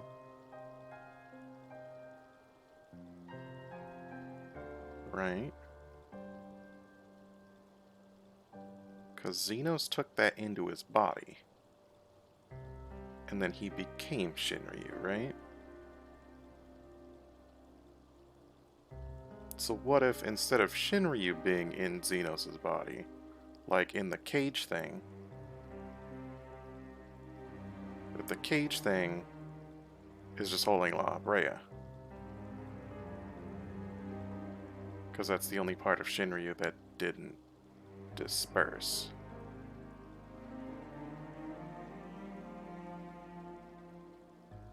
Because it wasn't called out. Yeah, the giant cage thing that it was in before he absorbed it. The thing that Omega shot it with.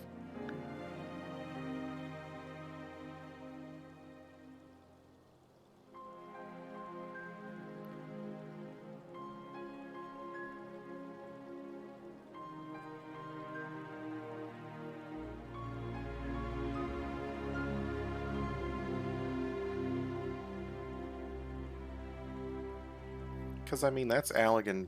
Actually, that's different worlds technology. It's more advanced than Allegan technology. It could it could probably be written in to do whatever the fuck it wants to. Because Omega came to this dimension following Midgard somewhere.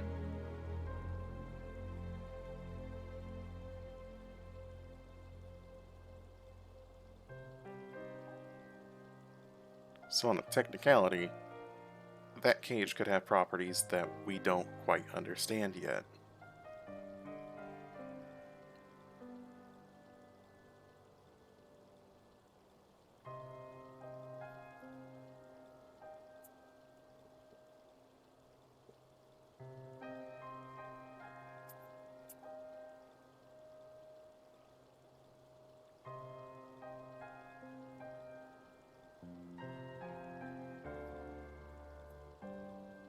I don't I don't think the moon has more of Omega level technology. I think the moon has where the Ascians' headquarters basically is.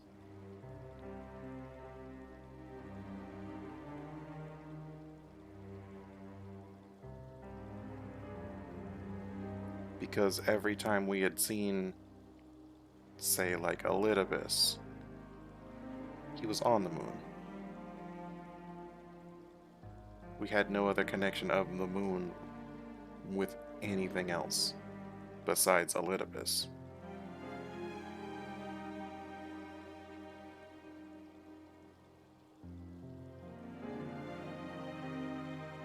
The moon is around the zodiac.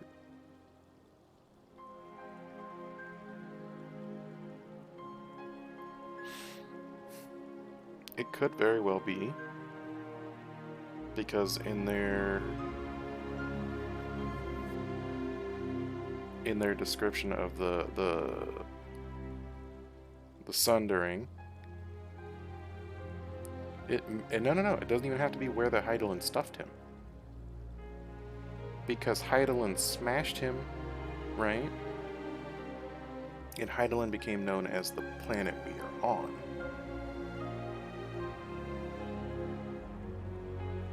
Because that's how it was referred to in the beginning, before they gave it like an actual name. Was Hydaelyn was the planet. So you wouldn't be far off assuming that Zodiac would be the moon. Because if you drop kick the shit out of something and break it into a whole bunch of little pieces, those little pieces would probably go off the planet.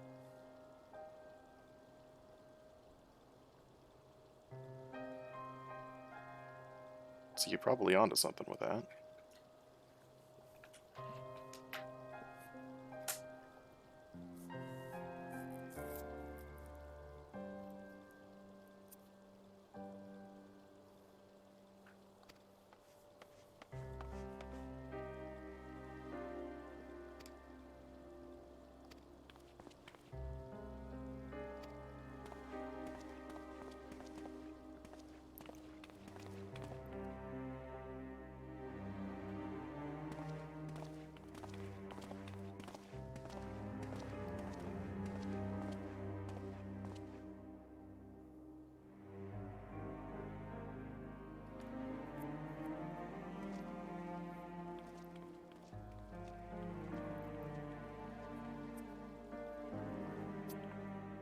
Yes, but Abel, you also have to figure that they were summoned, so it's not going to be on a metaphysical plane. It's going to be on like Pray forgive us our lateness. Shut up, Alpha. No, you interrupted me. Nobody cares about you anyway. They got summoned like primals, right? People exchanged their free will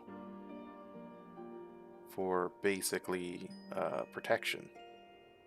So it had to be like a physical being. As to what it looked like, we don't know. As to how large it was, we don't know. We just know that it was it supposedly had the power of stopping whatever calamity was happening.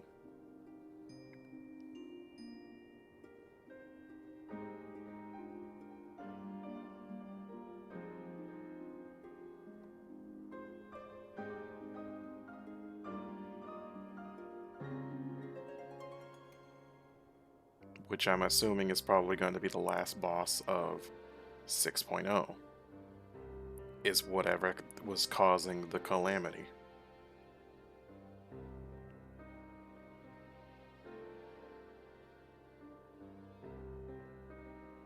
And the Warrior 1.0 was the base for Hydaelyn? Are you sure about that?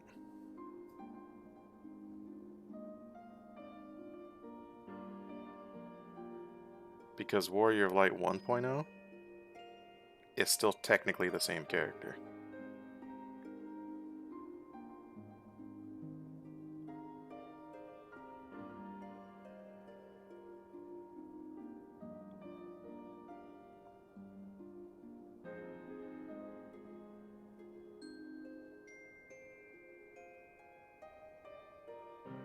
They also have implied that we are the, was it the 14th seat or the 13th seat on the ASEAN Council, the one that has a extremely neutral spot.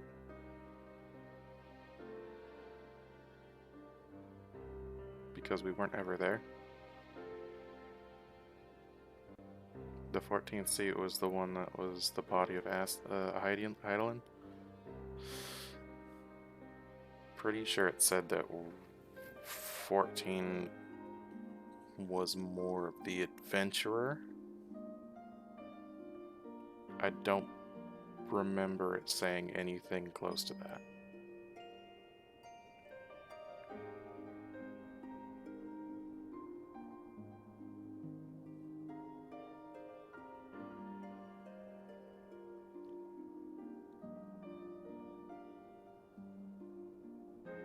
Mostly because I believe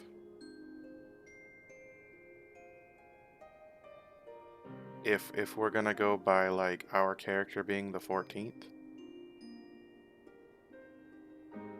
with us being split, I do not believe that we are the body of Hydaelyn. Because technically, the 1.0 Warrior of Light and us are the same character. And that's what I'm gonna go by. Hi Jinx, how you doing, bud? How was your stream? You made me raid myself, you bastard. I was lurking in your channel.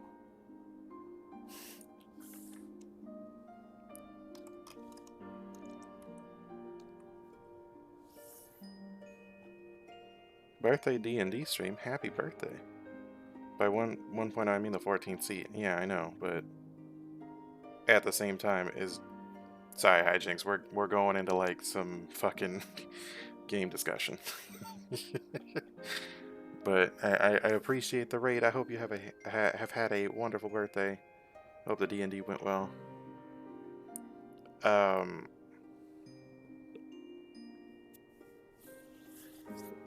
Nice.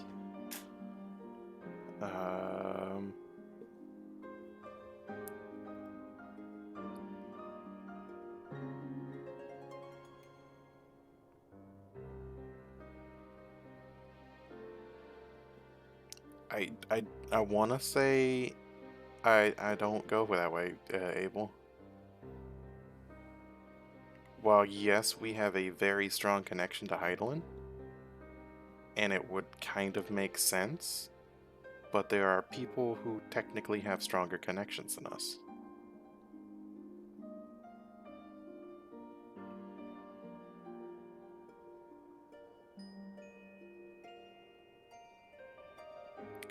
For one, Benfilia had a stronger connection than us.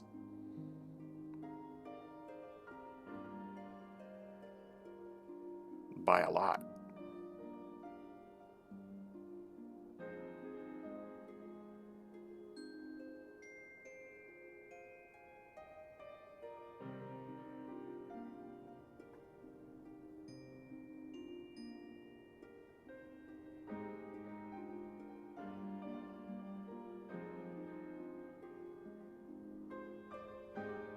And who's to say plot devices don't get reused?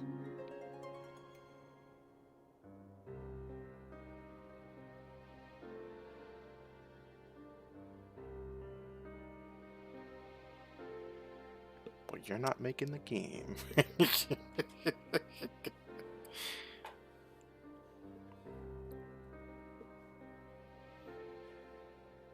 Because let me put this way, Abel. Benfilia has left Rin, yes. Irene. However we want to say her name. That doesn't exactly mean she's gone forever.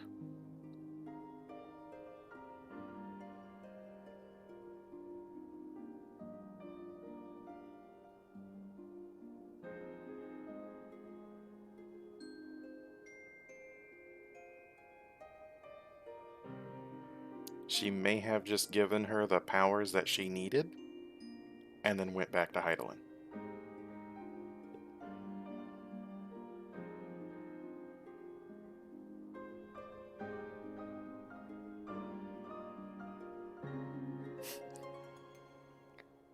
There was no concrete, she's gone. Just, you know, sad scenes and the implication that she's gone.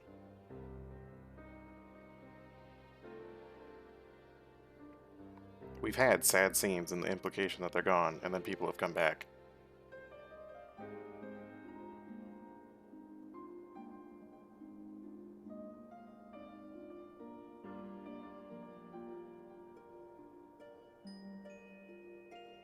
I mean, look at Stormblood. There's a lot of sad scenes, and they were like, oh my god, that person just died. And then they're fine.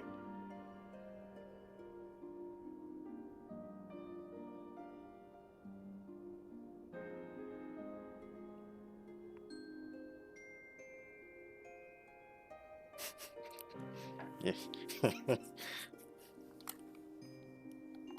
You know what, Abel? I'm gonna throw this curveball. Are you ready for this shit? I'm gonna throw this curveball.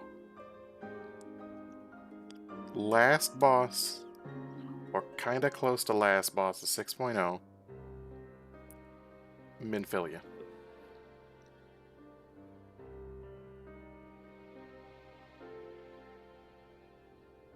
Yeah. I'm gonna call that now. You can clip that. I think it's gonna happen. Why not?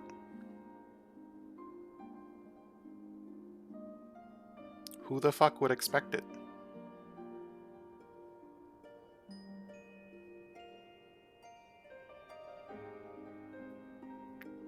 Number one, who would expect it? Like, honestly, who would expect it?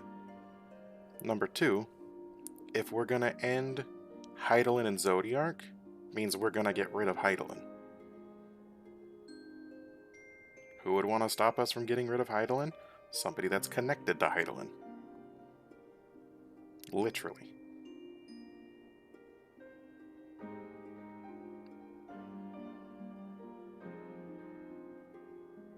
She is literally connected to Heidelin. If Heidelin goes, she goes.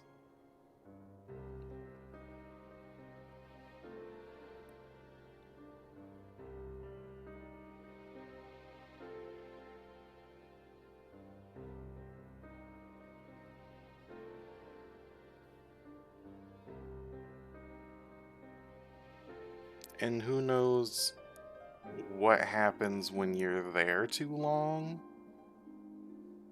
Literally in the crystal's realm? Could be extreme tempering. Because she's only in spirit form. It could turn out to be like Louisoix.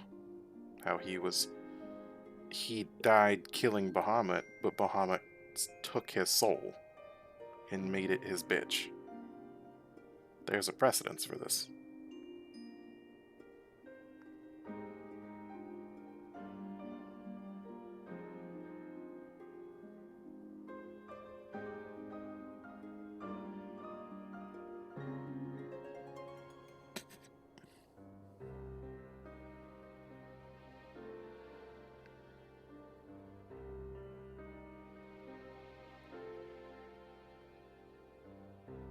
I mean, they basically are.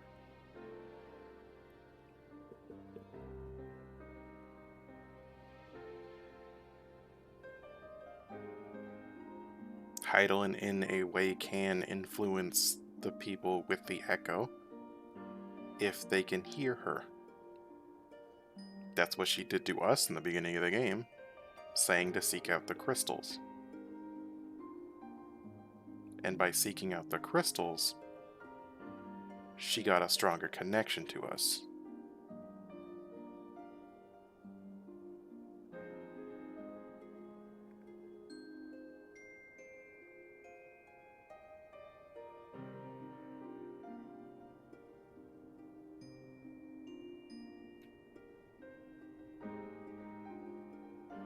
Even the primals before have already said they can't temper us because we already belong to another.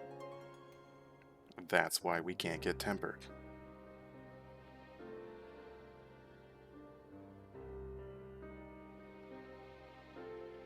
I believe Ifrit said that.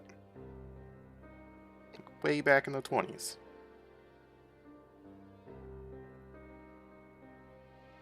Because he tried. He damn well fucking did his best. He tried.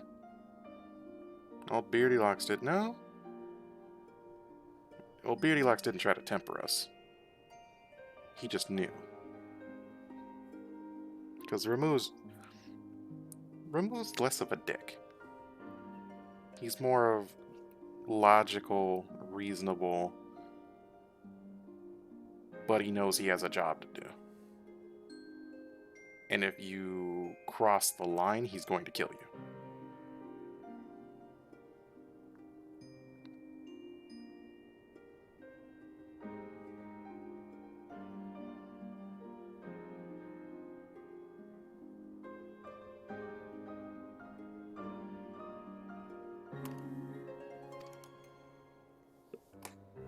Take note of that. I understand a close comrade of yours was wounded in the line of duty. Arenvold. It was at the Alliance's behest that he risked all, and we are grieved to hear of his condition. Rest assured, he will receive the finest care our chirurgeons can provide.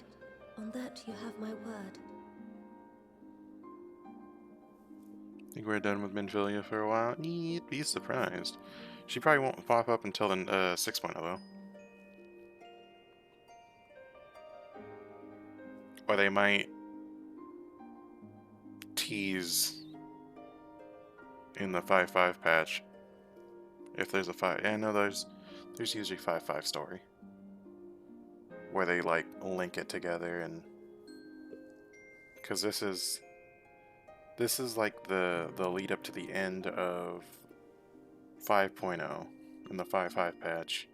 The 5.0 patch, or the 5.5 patch. God, I can't fucking talk. And then the 5.55 clarification should take the end of this and then like bend it into a hook to 6.0. Yeah. It's a lot of 5s. It's too many 5s.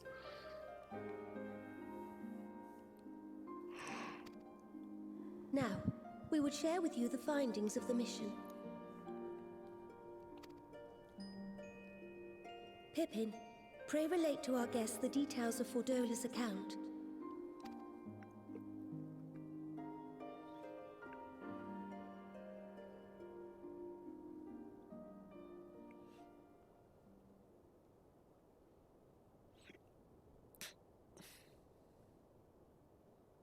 First Bahamut, now Ifrit.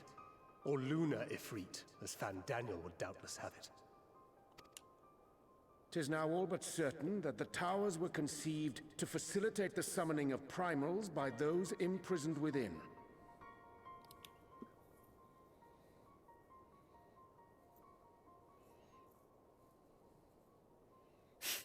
I hope you are right, because stuff you don't want to hear. Oh boy.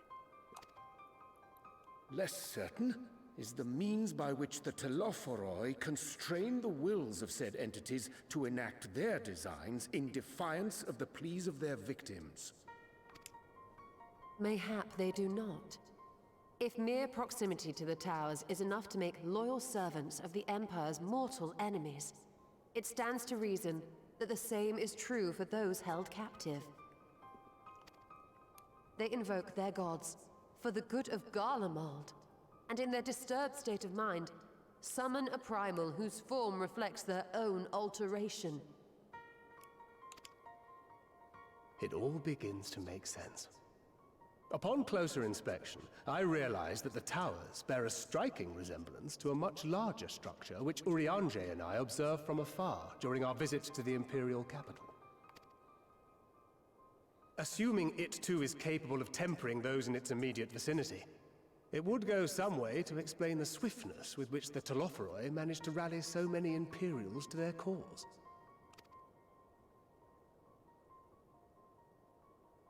While the situation in Garlemald is indeed troubling, I fear we have more immediate concerns.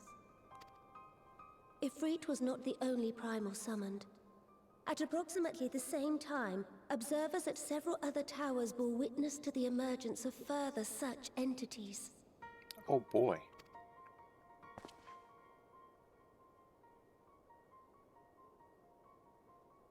For a blessing, none appear to wield aught approaching the destructive power of Bahamut, and the Grand Companies are moving to deal with the threat even as we speak.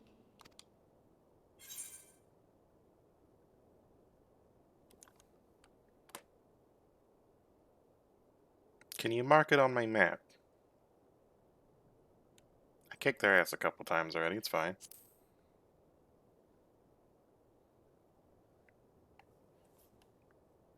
Though we are aware that the task will not be easy, we would call upon the Scions only as a last resort. Pray, conserve your strength for now. After all, it was not so very long ago that you rid us of Bahamut. On which note, I am pleased to report that our talks with the Amalja have reached an agreeable conclusion. They have pledged their full support to our cause. You know, I'm not gonna lie to you guys. I like that Pippin is now the right-hand man.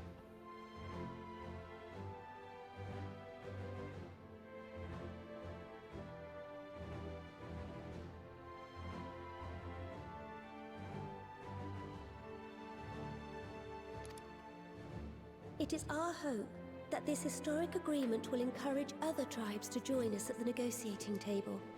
And I know that I speak for all of the Allied leaders when I say that we will welcome them with open arms at such time as they do.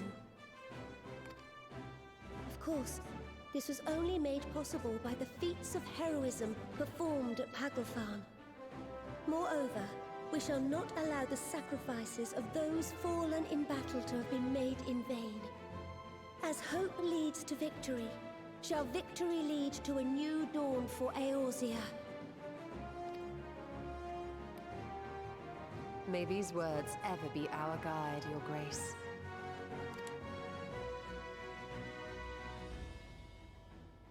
Now, if you will forgive me, I must consult with the Syndicate on the matter of our new allies' integration. Till next we meet, my friends, I bid you safe travels and blessed respite. Have a good night, Tazzy.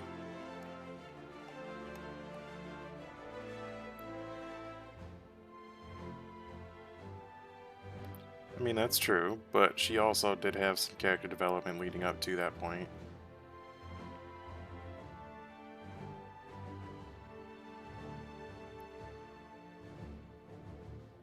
Which is good. Because she kind of needed a little bit.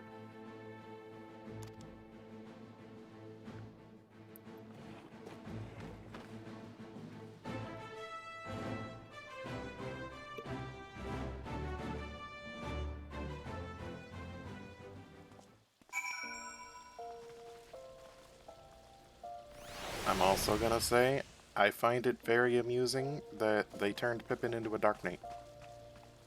Only because they didn't shrink Raubon's sword.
class am I?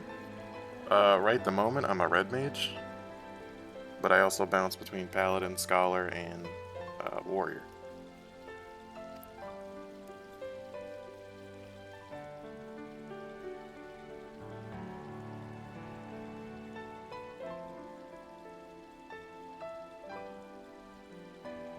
Alright, Abel, have a good night, friend. If you're not dead or swimming in homework tomorrow, alright. Alrighty. Hijinks, do you play this game? Have you tried it?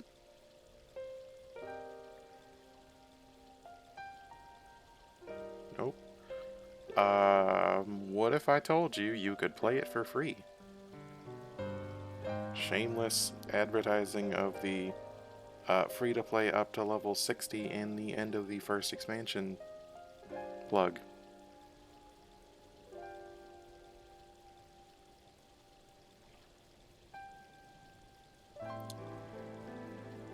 Which will most likely go up to the end of the second expansion sometime after the next expansion comes out, probably.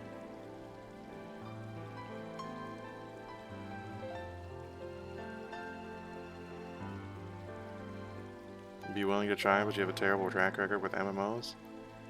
I mean, that's what the free trial's for.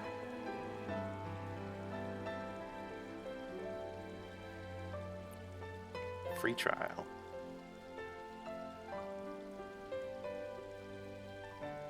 You can play any of the classes in the first expansion to the base game up to level 60. And you don't have to pay anything. You can just play it and enjoy it.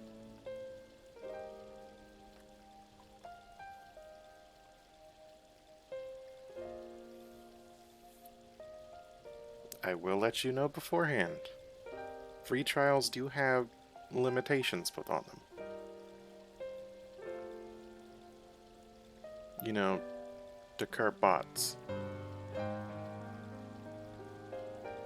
Because if they just let free trials go crazy, then bots would be rampant everywhere. And nobody would be having fun, because the market would just be crashed. So, it's like the main restrictions that you would find somewhat annoying.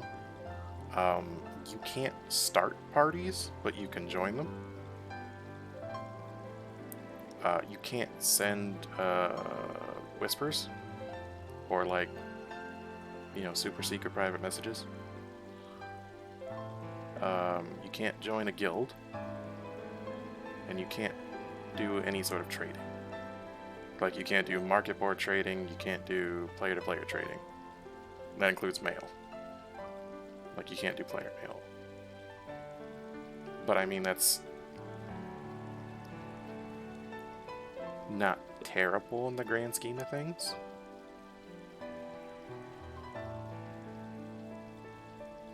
But, I mean, you can still, I believe, join link shells, which is like a chat group. It's just answering that question. I believe you can still join link shells, which is basically like a chat room that, like, you can invite people to.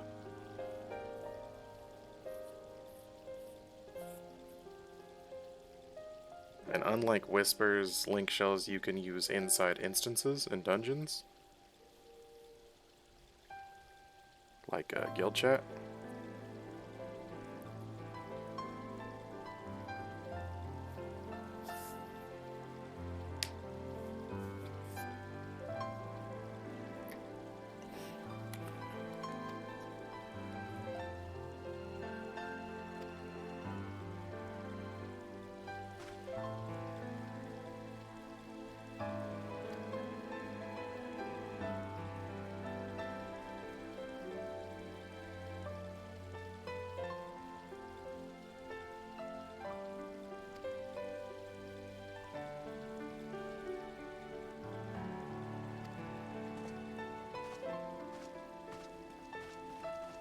Without trading, you're limited to only equipment you find. You can get equipment from dungeons. You can get equipment from raids. You can get equipment from NPC vendors. Or you can craft it yourself.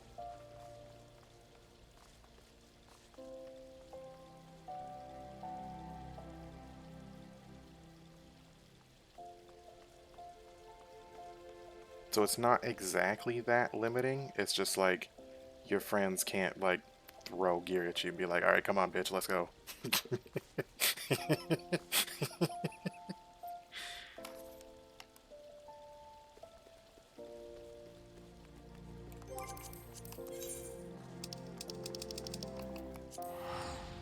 What server am I on? I'm on Cactar on the Aether data center. In the top right hand side, it's got the little shoopy with the Cactar.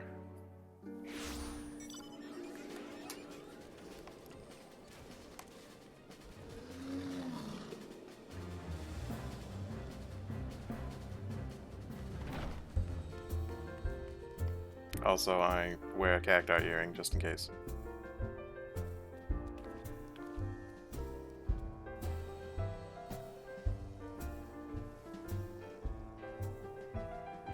Also, hijinks if you didn't know. This is the face of my channel. If you look down in the little bottom right hand corner of the screen, it's the same character. Granted, it's in this outfit.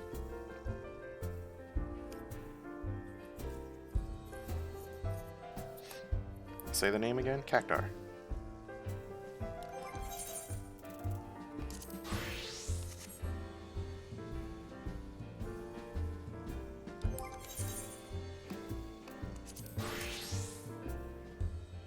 On Aether Cactar, yes.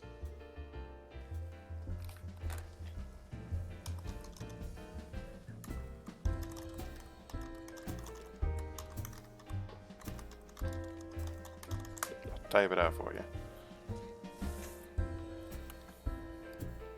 If you happen to land anywhere on the Aether data center, there is currently data center travel, or a world visit inside the data center. There will soon be data center travel, and by soon I mean like 6.0-ish, like next expansion. So you'll be able to go wherever the fuck you want to and hang out with friends wherever they are. So that's coming soon. So that's kind of nice. It's gonna be kind of like a...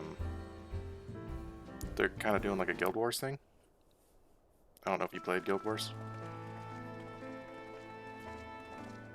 Welcome back. I expect you must all be exhausted. Ere you take your rest, however, I would beg a moment of your time. Okay, so how it works right now is any world in the same data center, in the 3 main towns, the giant crystal, you can go between those worlds. They do have slight limitations to it, as in you cannot check your retainer, which is your storage and your way of selling things on the market board. And you cannot check your mail, because it doesn't technically count you as a character of that server. Now, also not being a character of that server, you cannot join any guilds on that server. Guilds are limited to your homeworld.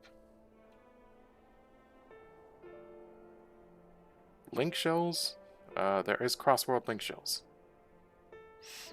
It's not exactly the same as a link shell,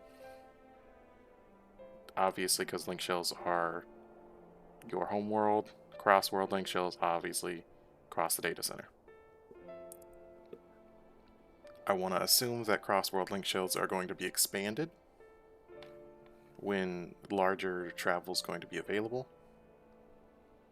So cross-world link shells are probably going to be like just encompassing everything, like all the worlds. So that's going to be like your go-to for, like, say, spread out fan groups that all like to hang out and play together.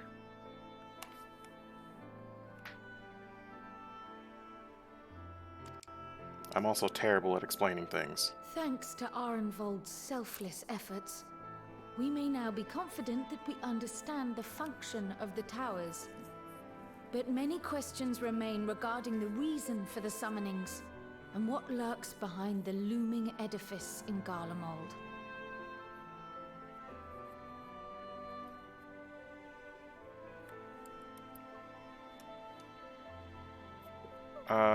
Okay, so... Okay, I could probably try to explain this easier. Link Shell is chat group. That chat group is limited to wherever you made your character. Crossworld Link Shell is bigger chat group. Limited to the server cluster and where you made your character.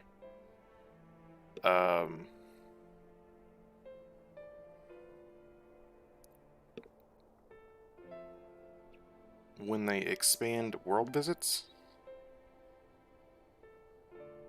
as in you going to another server, when they have it in more clusters, like world cluster visits, I believe they're going to expand the cross-world link shells to the entire game. If that's better.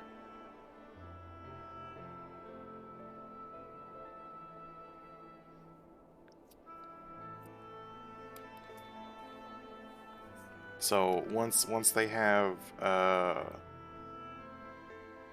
world visits be basically universal instead of your data center or world cluster,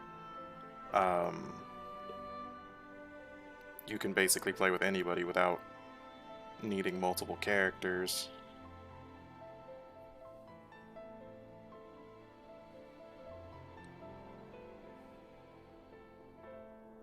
I was thinking, will I need to make a character on your server and another on my friends, or can I just make one and bounce between?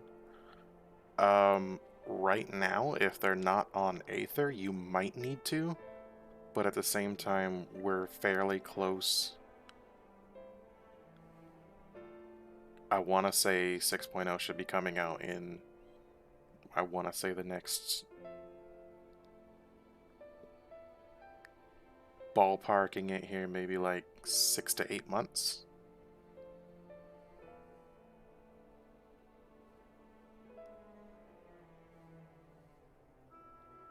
So at that time, everything should open up.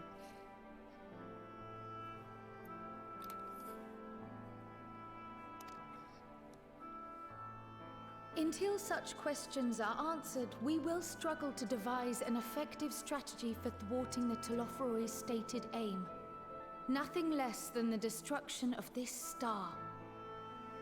And so, given the gravity of the situation, I move that we petition the aid of Sharlayan.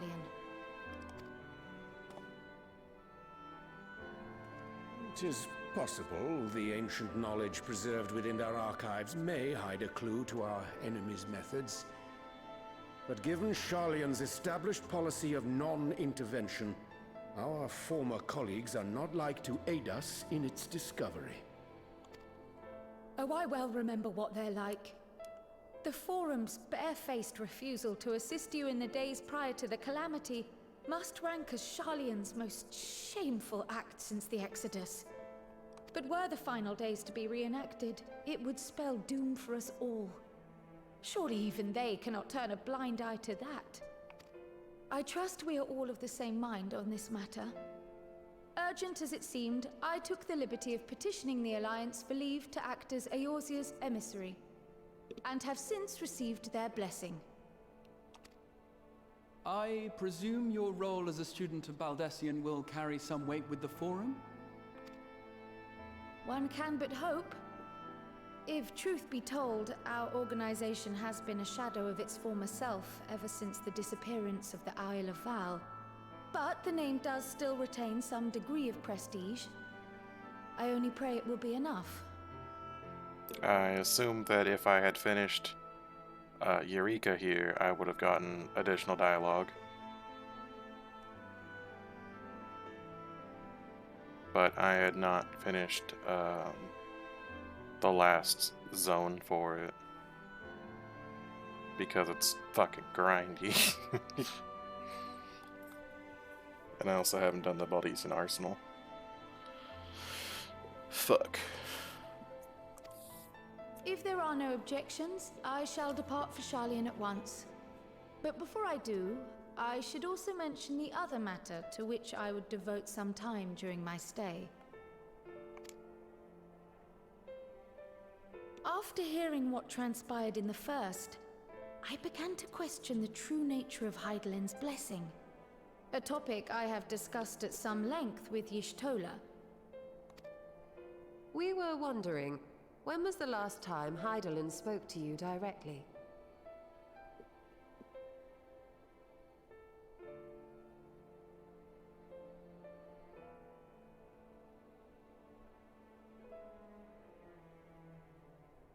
Man, that must have been a while ago.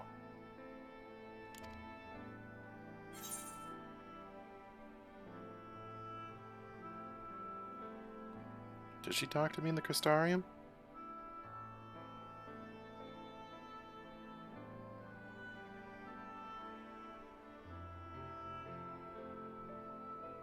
I don't think so.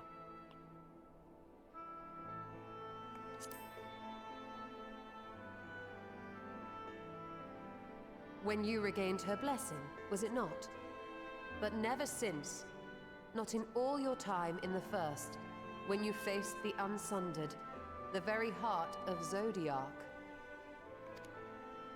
History shows us that Hydaelyn is able to awaken the echo in her chosen, convey her will directly, and grant the blessing of light.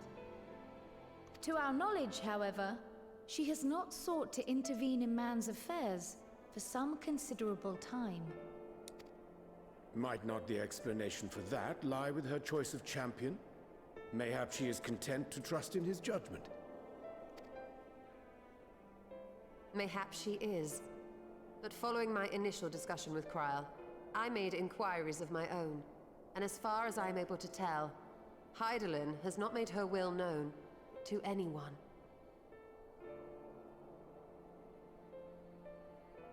Oh?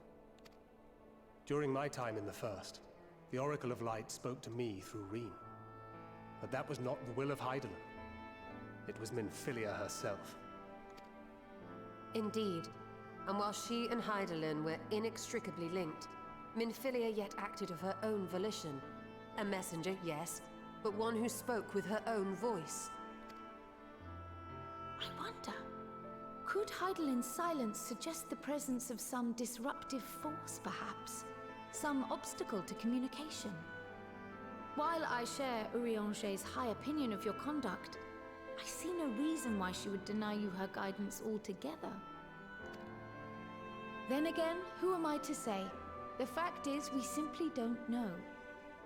But if the explanation is to be found anywhere, I can think of worse places to look than the archives of Sharlayan, and their research on the Ethereal Sea in particular.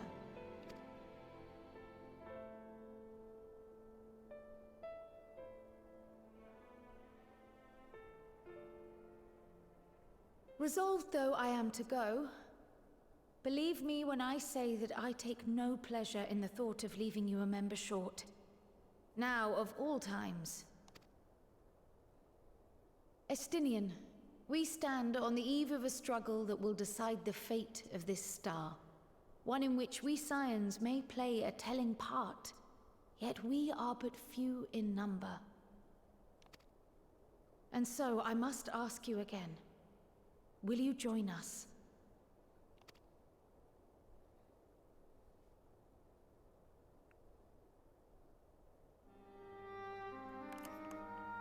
You see the world the way you want it to be. I see the world the way it is. You are idealistic to a fault. But I know you would never turn your back on those in need. Never close your eyes to their suffering. And somehow, your deeds lend truth to your words, giving the lie to my doubts in so doing. I have seen others draw strength from your belief. In Ishgard, in Alamigo, you inspired them to stand up and fight. To win, no less. And even when you lost those you held dear, you carried their spirit with you and made their memory your guiding light. The burden of so many hopes and dreams would be too heavy for most to bear. But you bear it willingly, as you have shown me. Some dreams are too important to let go. If you have need of my strength, it's yours. After all you've done, how could I refuse? Hey, we get the Dragoon. Thank you, Estinian. Whatever challenges await us, I shall not falter. You have my word.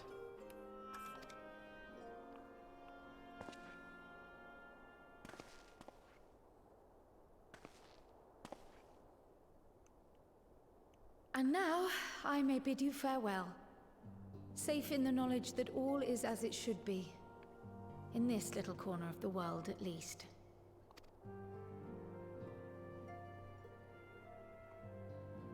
You will be sorely missed.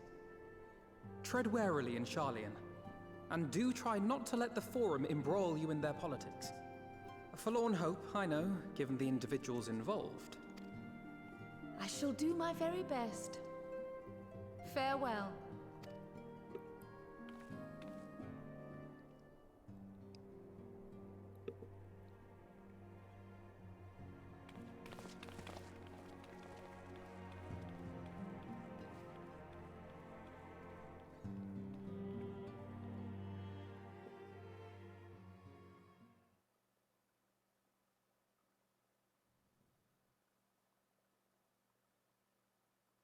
Meanwhile, back at the Imperial Palace.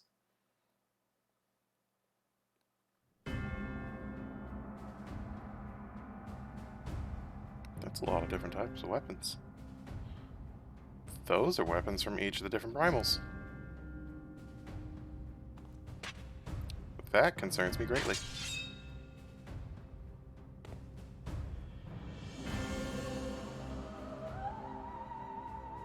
Well, does this one meet with your approval?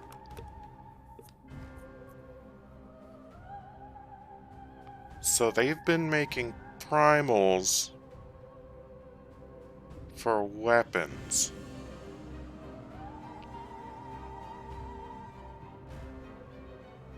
What the fuck?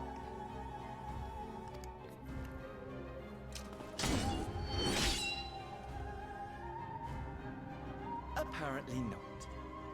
Or could it be that you're still upset about the dragons? And they're not glowy, so they're actual primal drops, not crafted.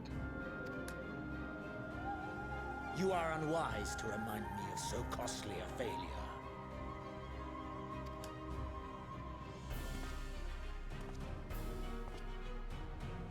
It will not affect our plans, I trust. Oh, hardly at all.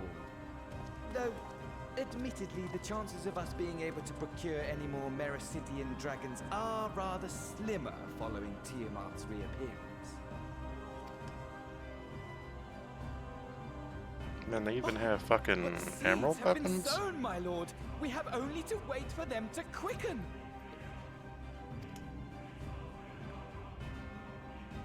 Speaking of preparations, is it safe to assume that you will be ready to control you-know-what?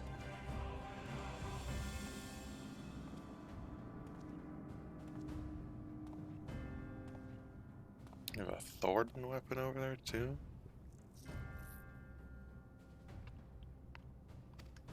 The hour draws nigh. This nation, forged for Ascian ends, will finally prove its worth. Our mighty empire, now no more than an instrument of this star's destruction. I'm surprised he hasn't What a yet, pleasure it will but be that's to probably put it not to going to use. happen until next expansion, because they are both in the teaser trailer.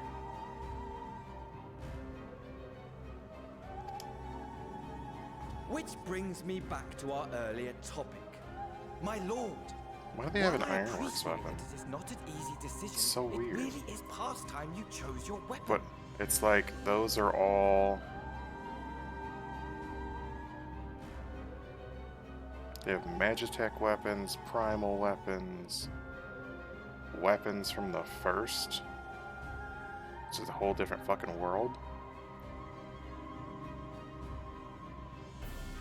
Like, hold on, if I pull up my cursor here, we got like Byakko weapons, Alexander, Ironworks over here. That looks like Saryu. That's Ifrit. That's I think Blue Spirit ore. It's one of the crystal ones that you can craft.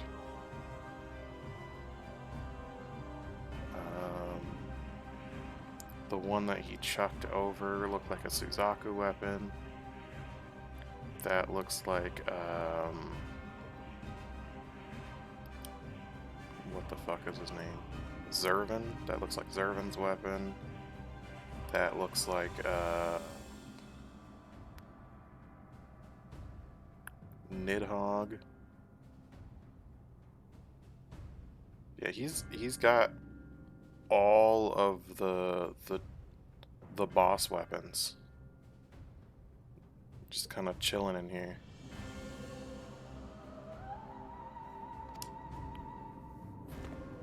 There is one that I have been meaning to test.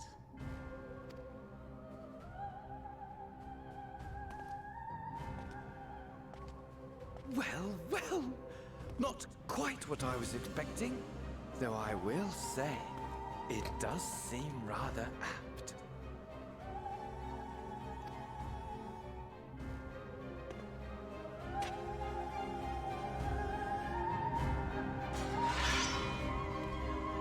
Oh, come on, you don't even show me? Rude.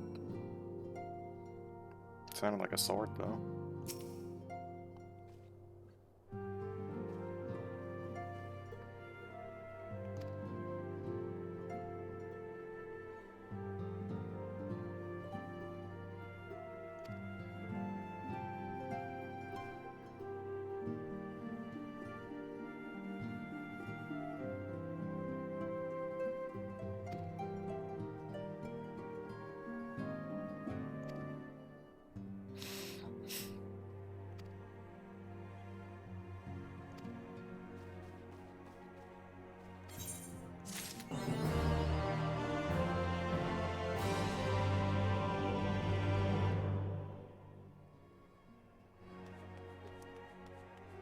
Okay, that looks like it's it for the 5.5 story.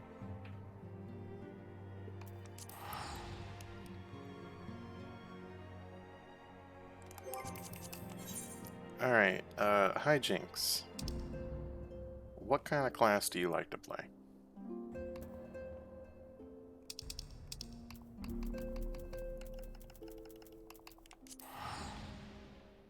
Like, what's your preferred style? Because I could probably show you kind of what they can do for the most part. Some of them I'm not very good with, but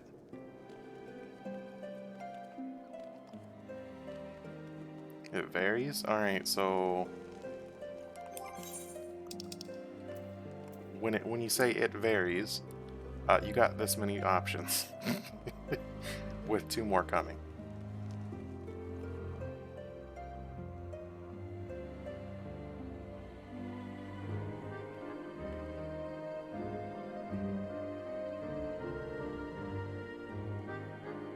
No, like over here. 510 is like item level. It's like what your gear level is.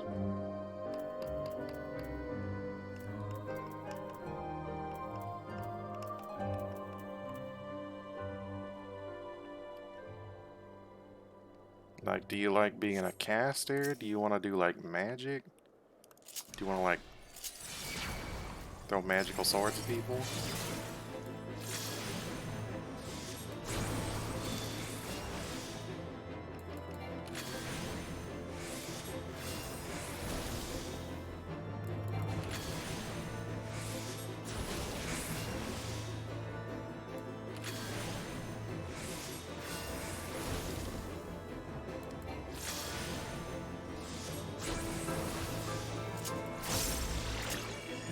Do you want to be able to do flip tricks? Like,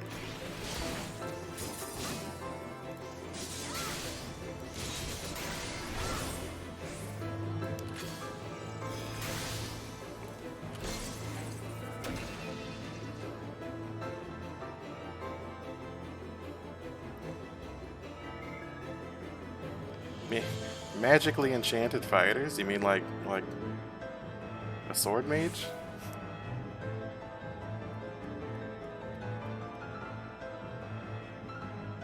You mean like this one?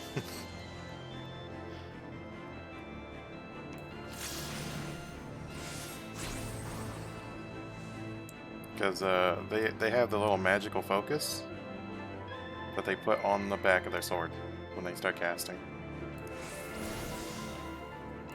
So it turns it into like a staff.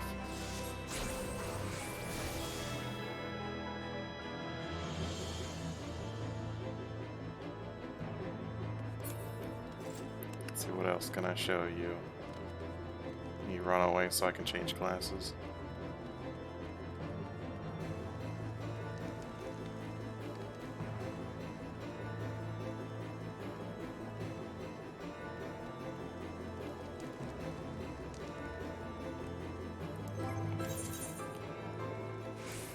I can show you one of the other magical classes.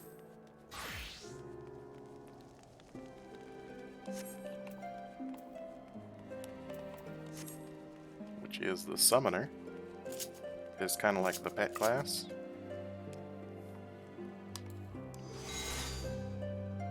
You can choose to have carbuncles, like these little adorable little shits.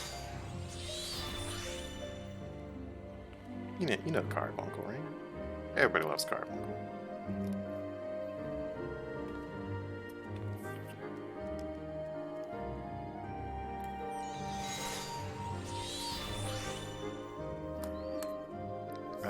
Let me pull out the check command real quick.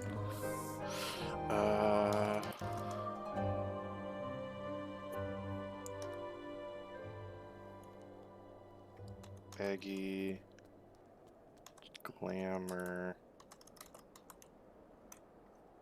Command.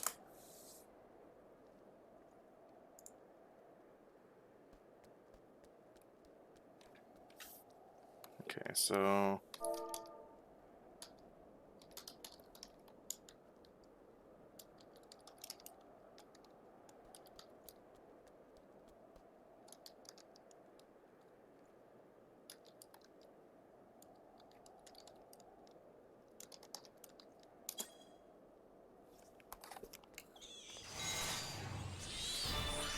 nope, I did that wrong.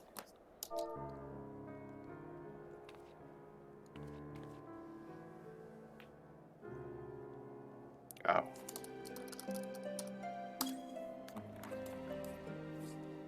Alright, so if you don't have it, like if you don't want to have a carbuncle, you don't have to have a carbuncle. You can summon a incarnation of Ifrit. Which is what it basically is on default.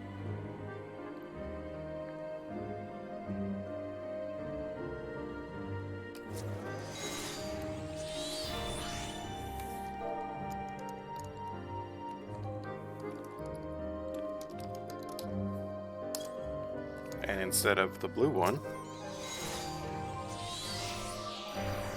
you get Garuda.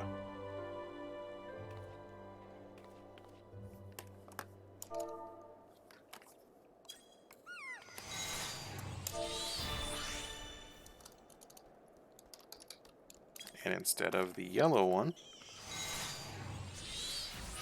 get Titan.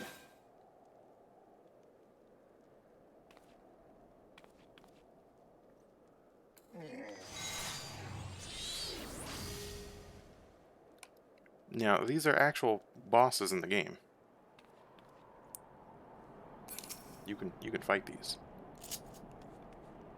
Now, with how this works is it's basically a pet class that does lots and lots of damage. Grab some stacks.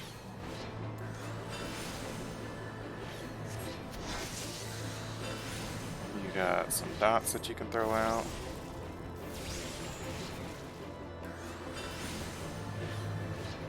You can spread your dots. Do more damage because of the dots. You can do one of those. Then you can hit one of these, right? And then you channel a certain giant dragon. And just because you channel a certain kind of dragon, it's not cool, right? You gotta call the giant dragon.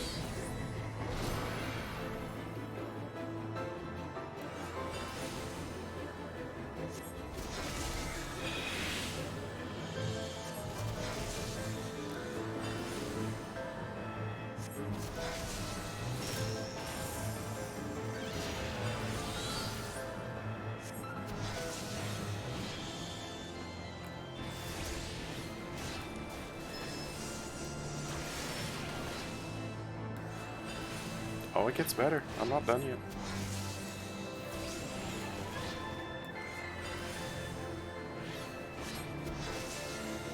Because then you get this. You get Phoenix.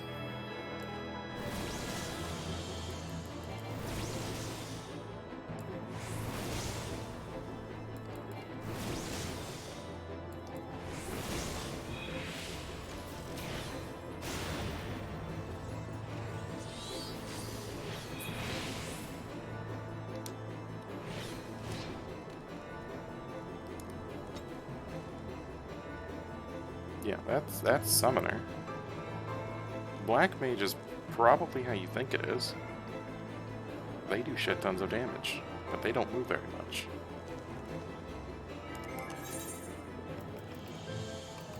Do I have Black Mage on my list right now? I do. It's not that geared. I don't think my bar is set up too well either.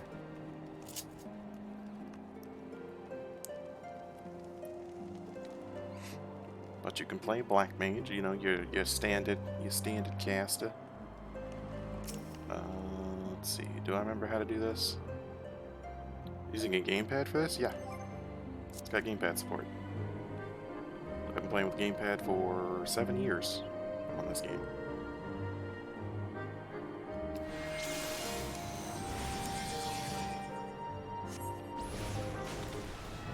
And then you do the big dick fire damage. Which isn't that big because this isn't really that leveled. Nope, nope. I fucked that up already. It's been a while since I played Black Mage.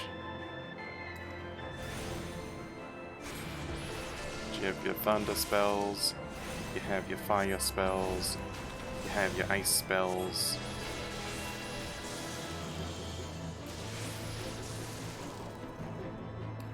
You have your AoEs. You can throw your AoEs.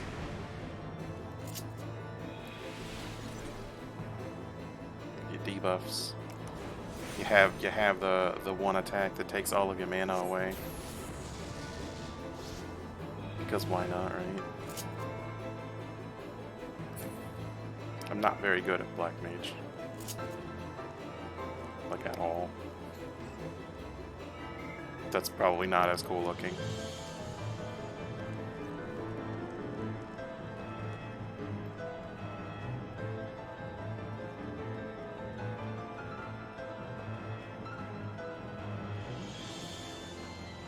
Got the point across.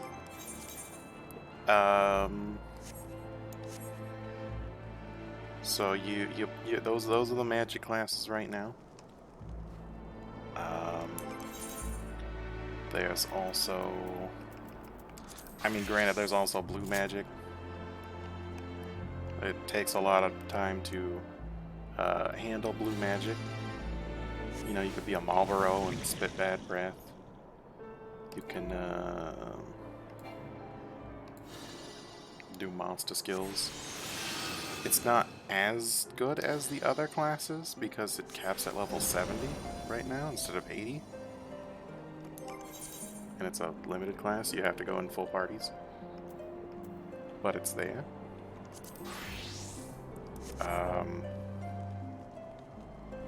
What other jobs would you be interested in? Like, do you want to see what the tanks can do? Ranged DPS? Physical melees? The healers? Technically the magics?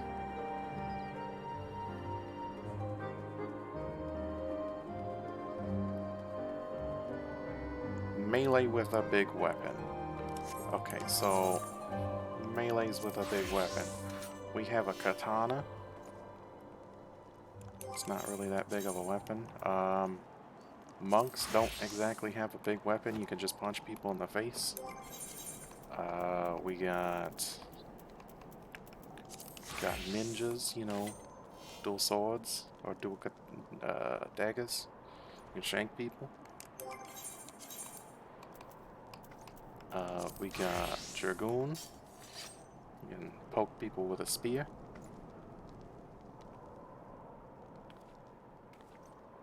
Pay no attention to that armor. I haven't covered it with anything yet.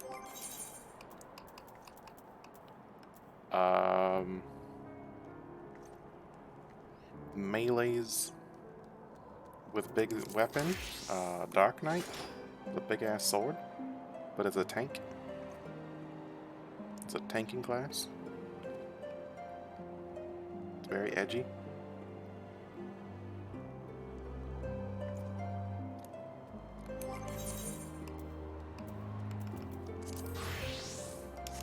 And then there's this class.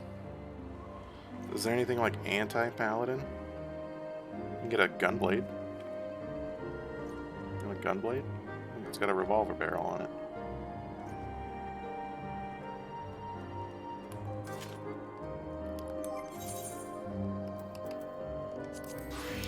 Yeah, this is very not holy.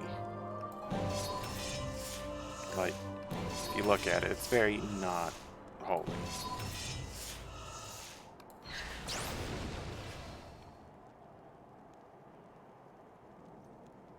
You'd be a Dark Knight? Just so you know, it is a tank. You will be responsible for not letting the party get punched in the face.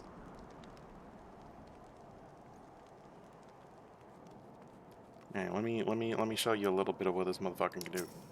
Cause they can do some shit. Like, gotta build up some bar first though.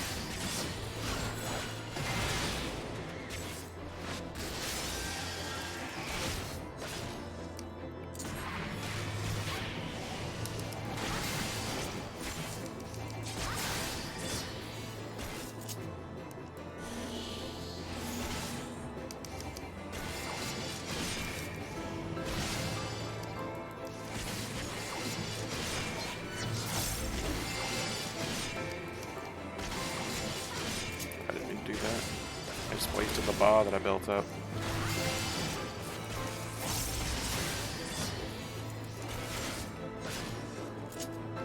And you can do this shit.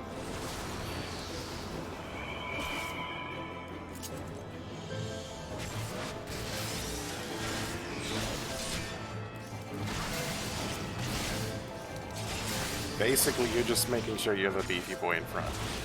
That is your job.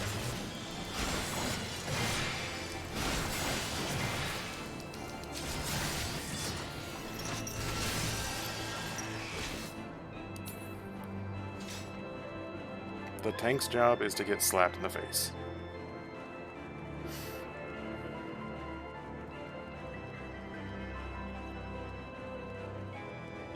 That's literally their only job. If you're getting slapped in the face, DPS the shit of the boss. Or whatever the fuck you're fighting. That's your job.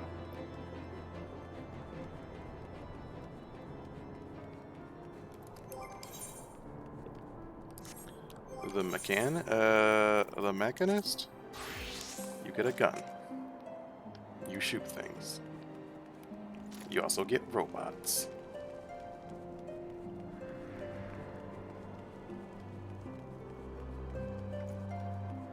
Isn't there a gunslinger? No. This is the gunslinger.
Loving the rest of it, but the flamethrower makes you happy? Yeah. Yeah.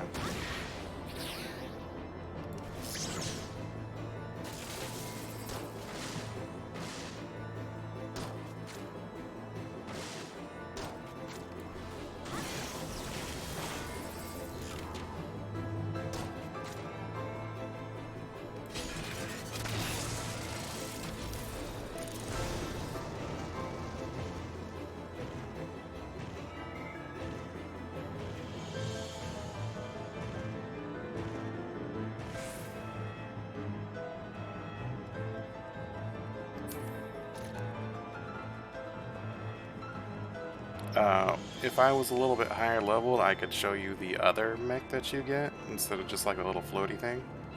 You get one that actually like comes down from the sky and basically starts beating the shit out of the monster.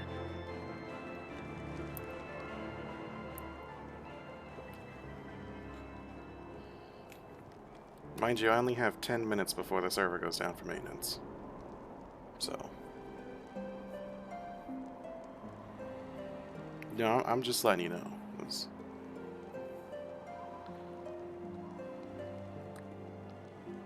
also fair.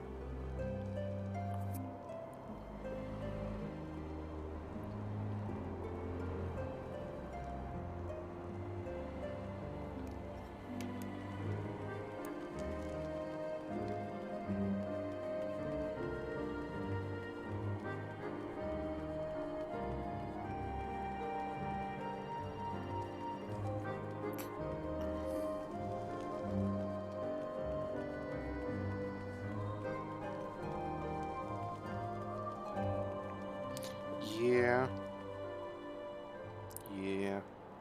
I'm a tank main though, so it's like if you want to play a tank, I could probably help you learn it. If that's not obvious by me having all of the tanks maxed out.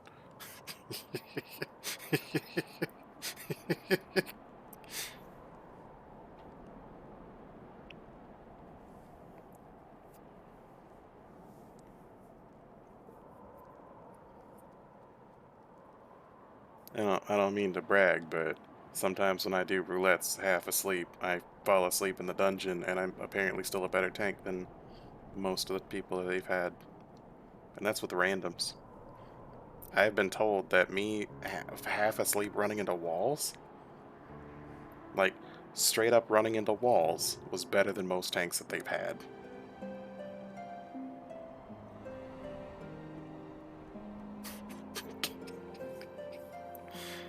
I'm like, wow. You must had some really shitty tanks. Missed to steal your aggro. It's actually really hard to steal aggro from a tank these days. Tank aggro has been buffed a lot. Back in the day though, oh boy, it used to be fucking easy.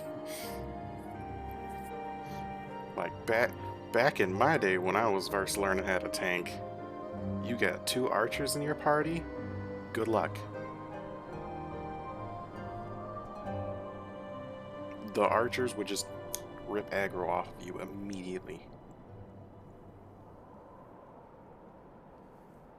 Oh yeah, it was frustrating to the point where I'm like, I'm just gonna sit down.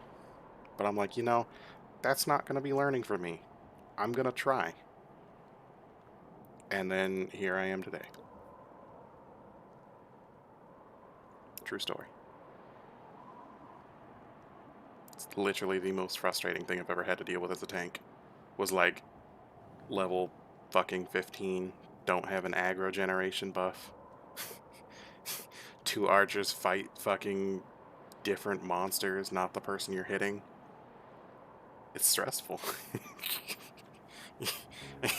It's fucking stressful.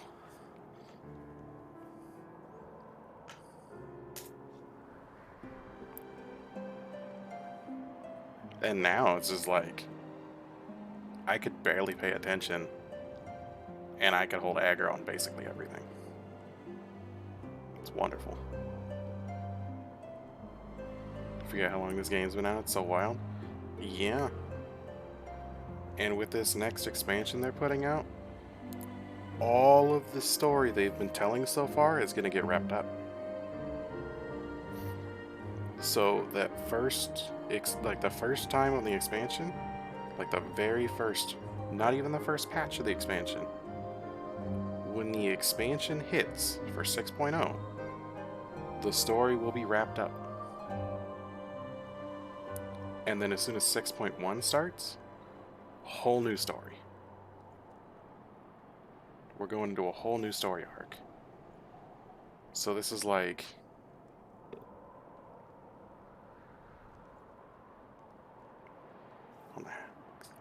I want to say, when did 2.0 come out?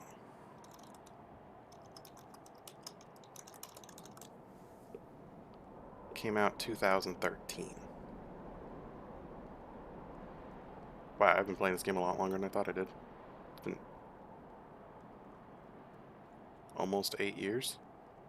4 months, it'll be 8 years. So like, an 8-year story is gonna get wrapped up and they're gonna start a whole new story arc. And that's if you don't count 1.0.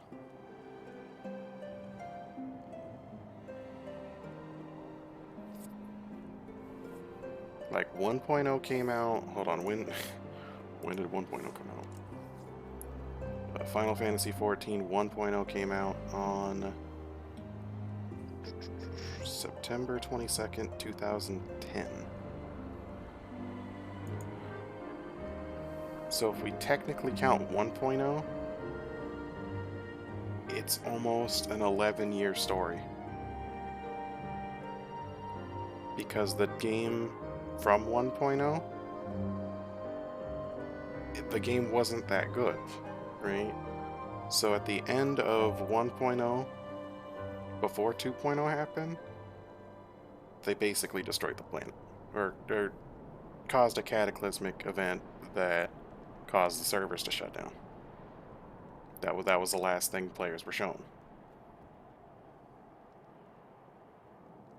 Was Bahamut breaking out of the moon and going on a fucking rampage. That was the last thing they saw.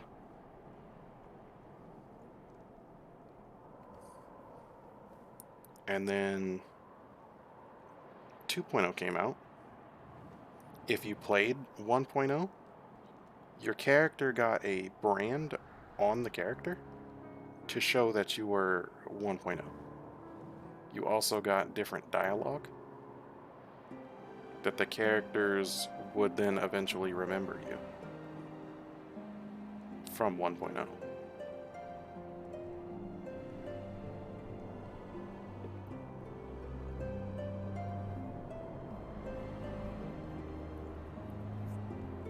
Yeah, so the 2.0 story where the A Realm Reborn, where the new version that we're all playing started, actually does continue the story of 1.0. So it's all relevant, it's all valid. All the characters are basically the same. All of that's getting wrapped up in the next, like the first part of the next expansion.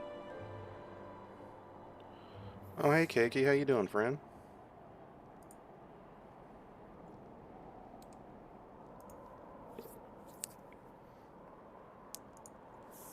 Get some... Ba-da-bum. Oh, you switched to Kirby's Dream Land 3. Awesome. Awesome.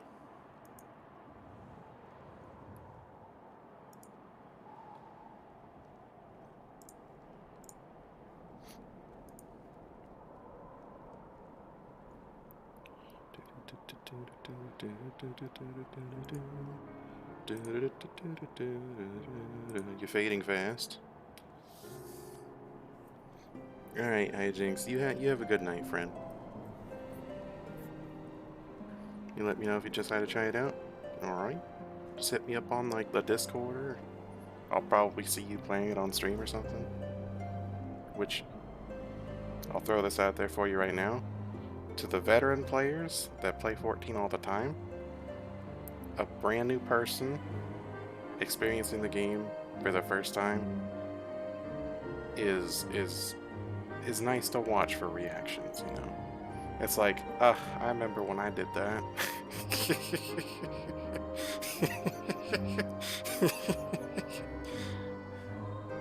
It's like, I did that so many years ago.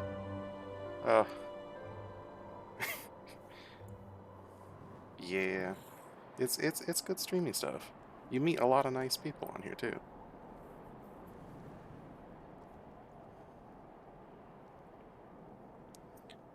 Except they're not hoping that you die, Hijinks. People who watch somebody's first run of Dark Souls is like, they're gonna get fucked.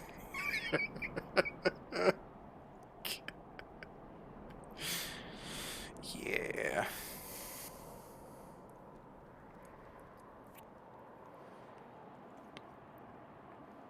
Alright, server's probably gonna kick me off in about a second.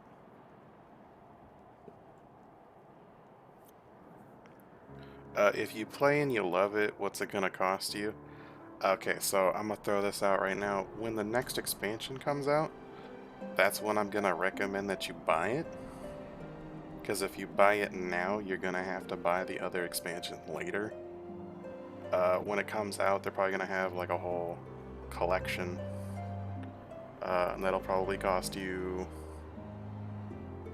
assuming that you're gonna play it on one platform.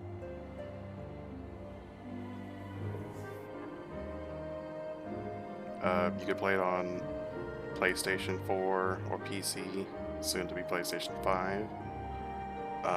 If you're gonna play it on one platform, it'll be $60 for the game and the expansions. It'll give you 1 month on that. And then if you're only gonna play one character, which is once the expansion comes out, there's no point in having multiple characters. Unless you actually want to.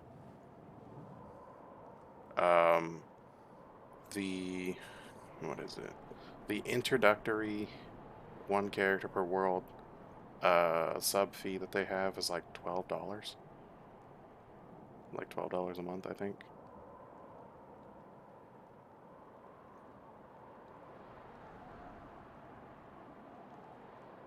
Or you could just pick up game cards every once in a while.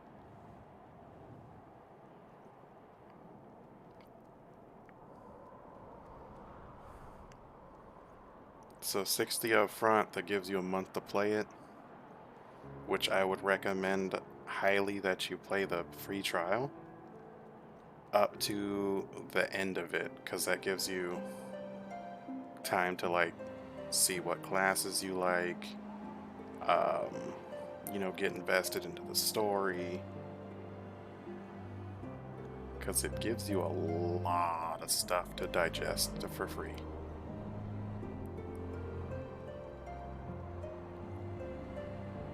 Like, how long does the trial last? There is no time limit.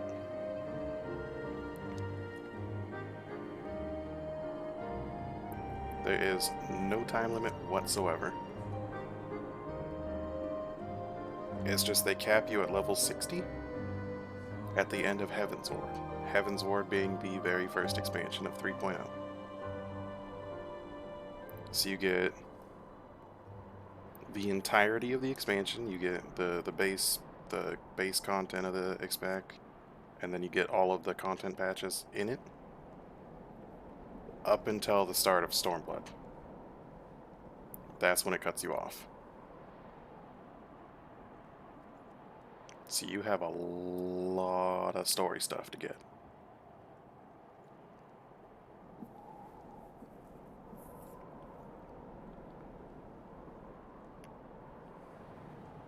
We've survived the server oh.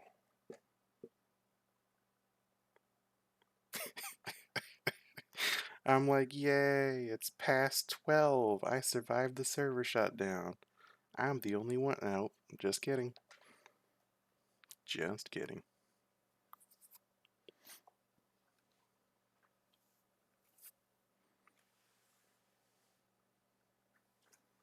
Gotta see what my other server my friend is on, because she plays a lot as well. Yeah. You'd probably want to make a character over there, because at the moment I don't have a whole lot of funds to keep subbed.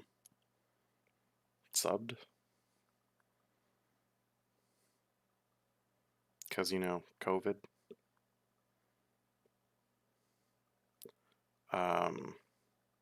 Right now, my mod is currently paying my sub.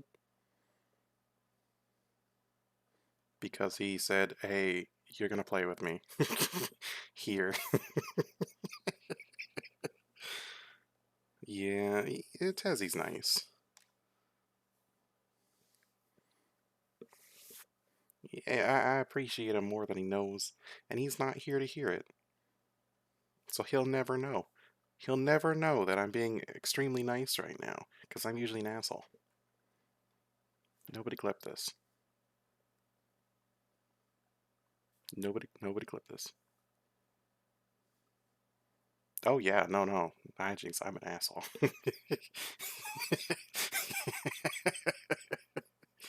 Yeah, I know, right? That's why my character has a resting bitch face. That's why I have a resting... Shit you not.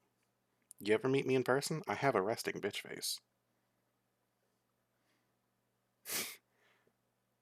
Like, to the point where it's like I worked retail and people would talk shit walking away after I helped them. I'm like, why was he glaring at me? Why was he giving me a dirty look? I'm like, that's just my face. Like, that's just my face. It's like, I'm not giving you a dirty look, even though I think you're dumb for asking me where something was when you're standing right next to it. But I didn't give you a dirty look. I thought that was just everyone. Yeah, it's fair. That is fair.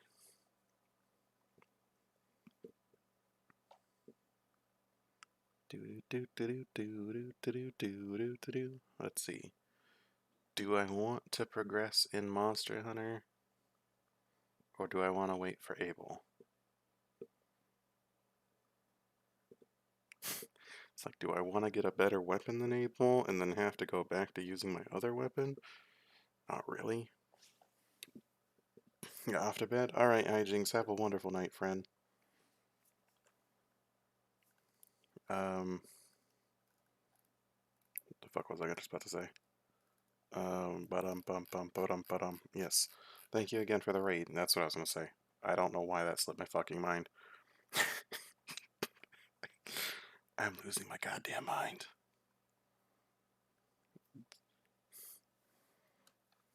There's so much shit to process in this patch content that it's like you can throw so many things at the wall right now of like what could happen, and most of them probably could stick.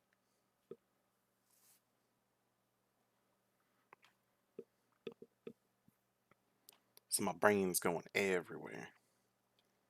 Everywhere.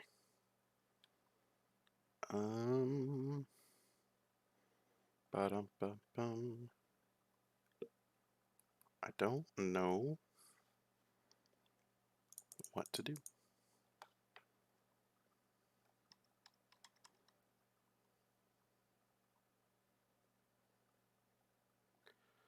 Alright, you know what? Heck it. Let's go raid somebody. Heck it. Let's go out on a high note. We finished main story quests. We are caught up. We can do the Near Automata raid for gear probably tomorrow before Abel plays Monster Hunter if he's not like dying from homework. So we have like somewhat of a game plan. Somewhat of a game plan.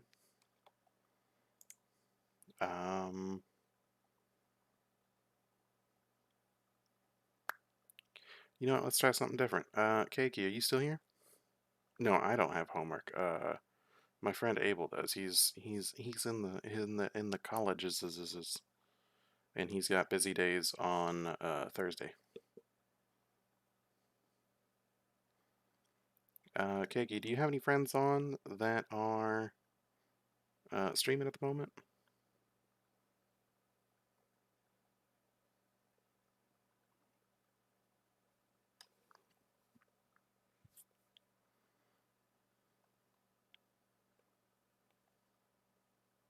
I feel like we should hang out with somebody we don't usually hang out with.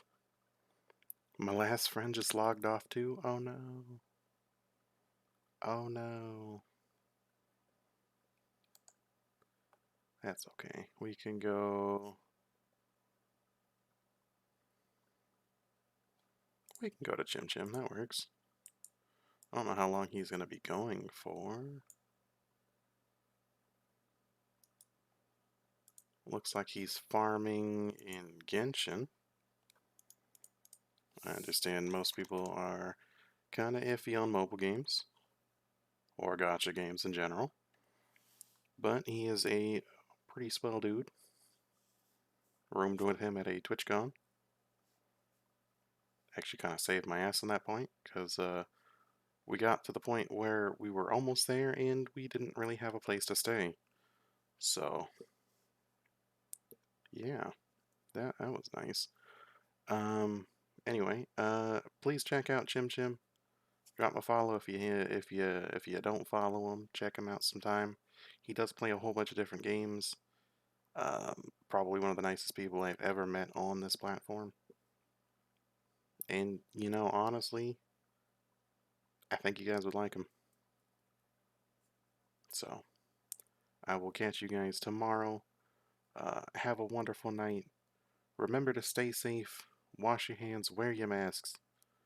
Be kind to people where you can, because there's enough bullshit in this world already. We don't need some more on top of it. So, have a good night, and I'll see you tomorrow.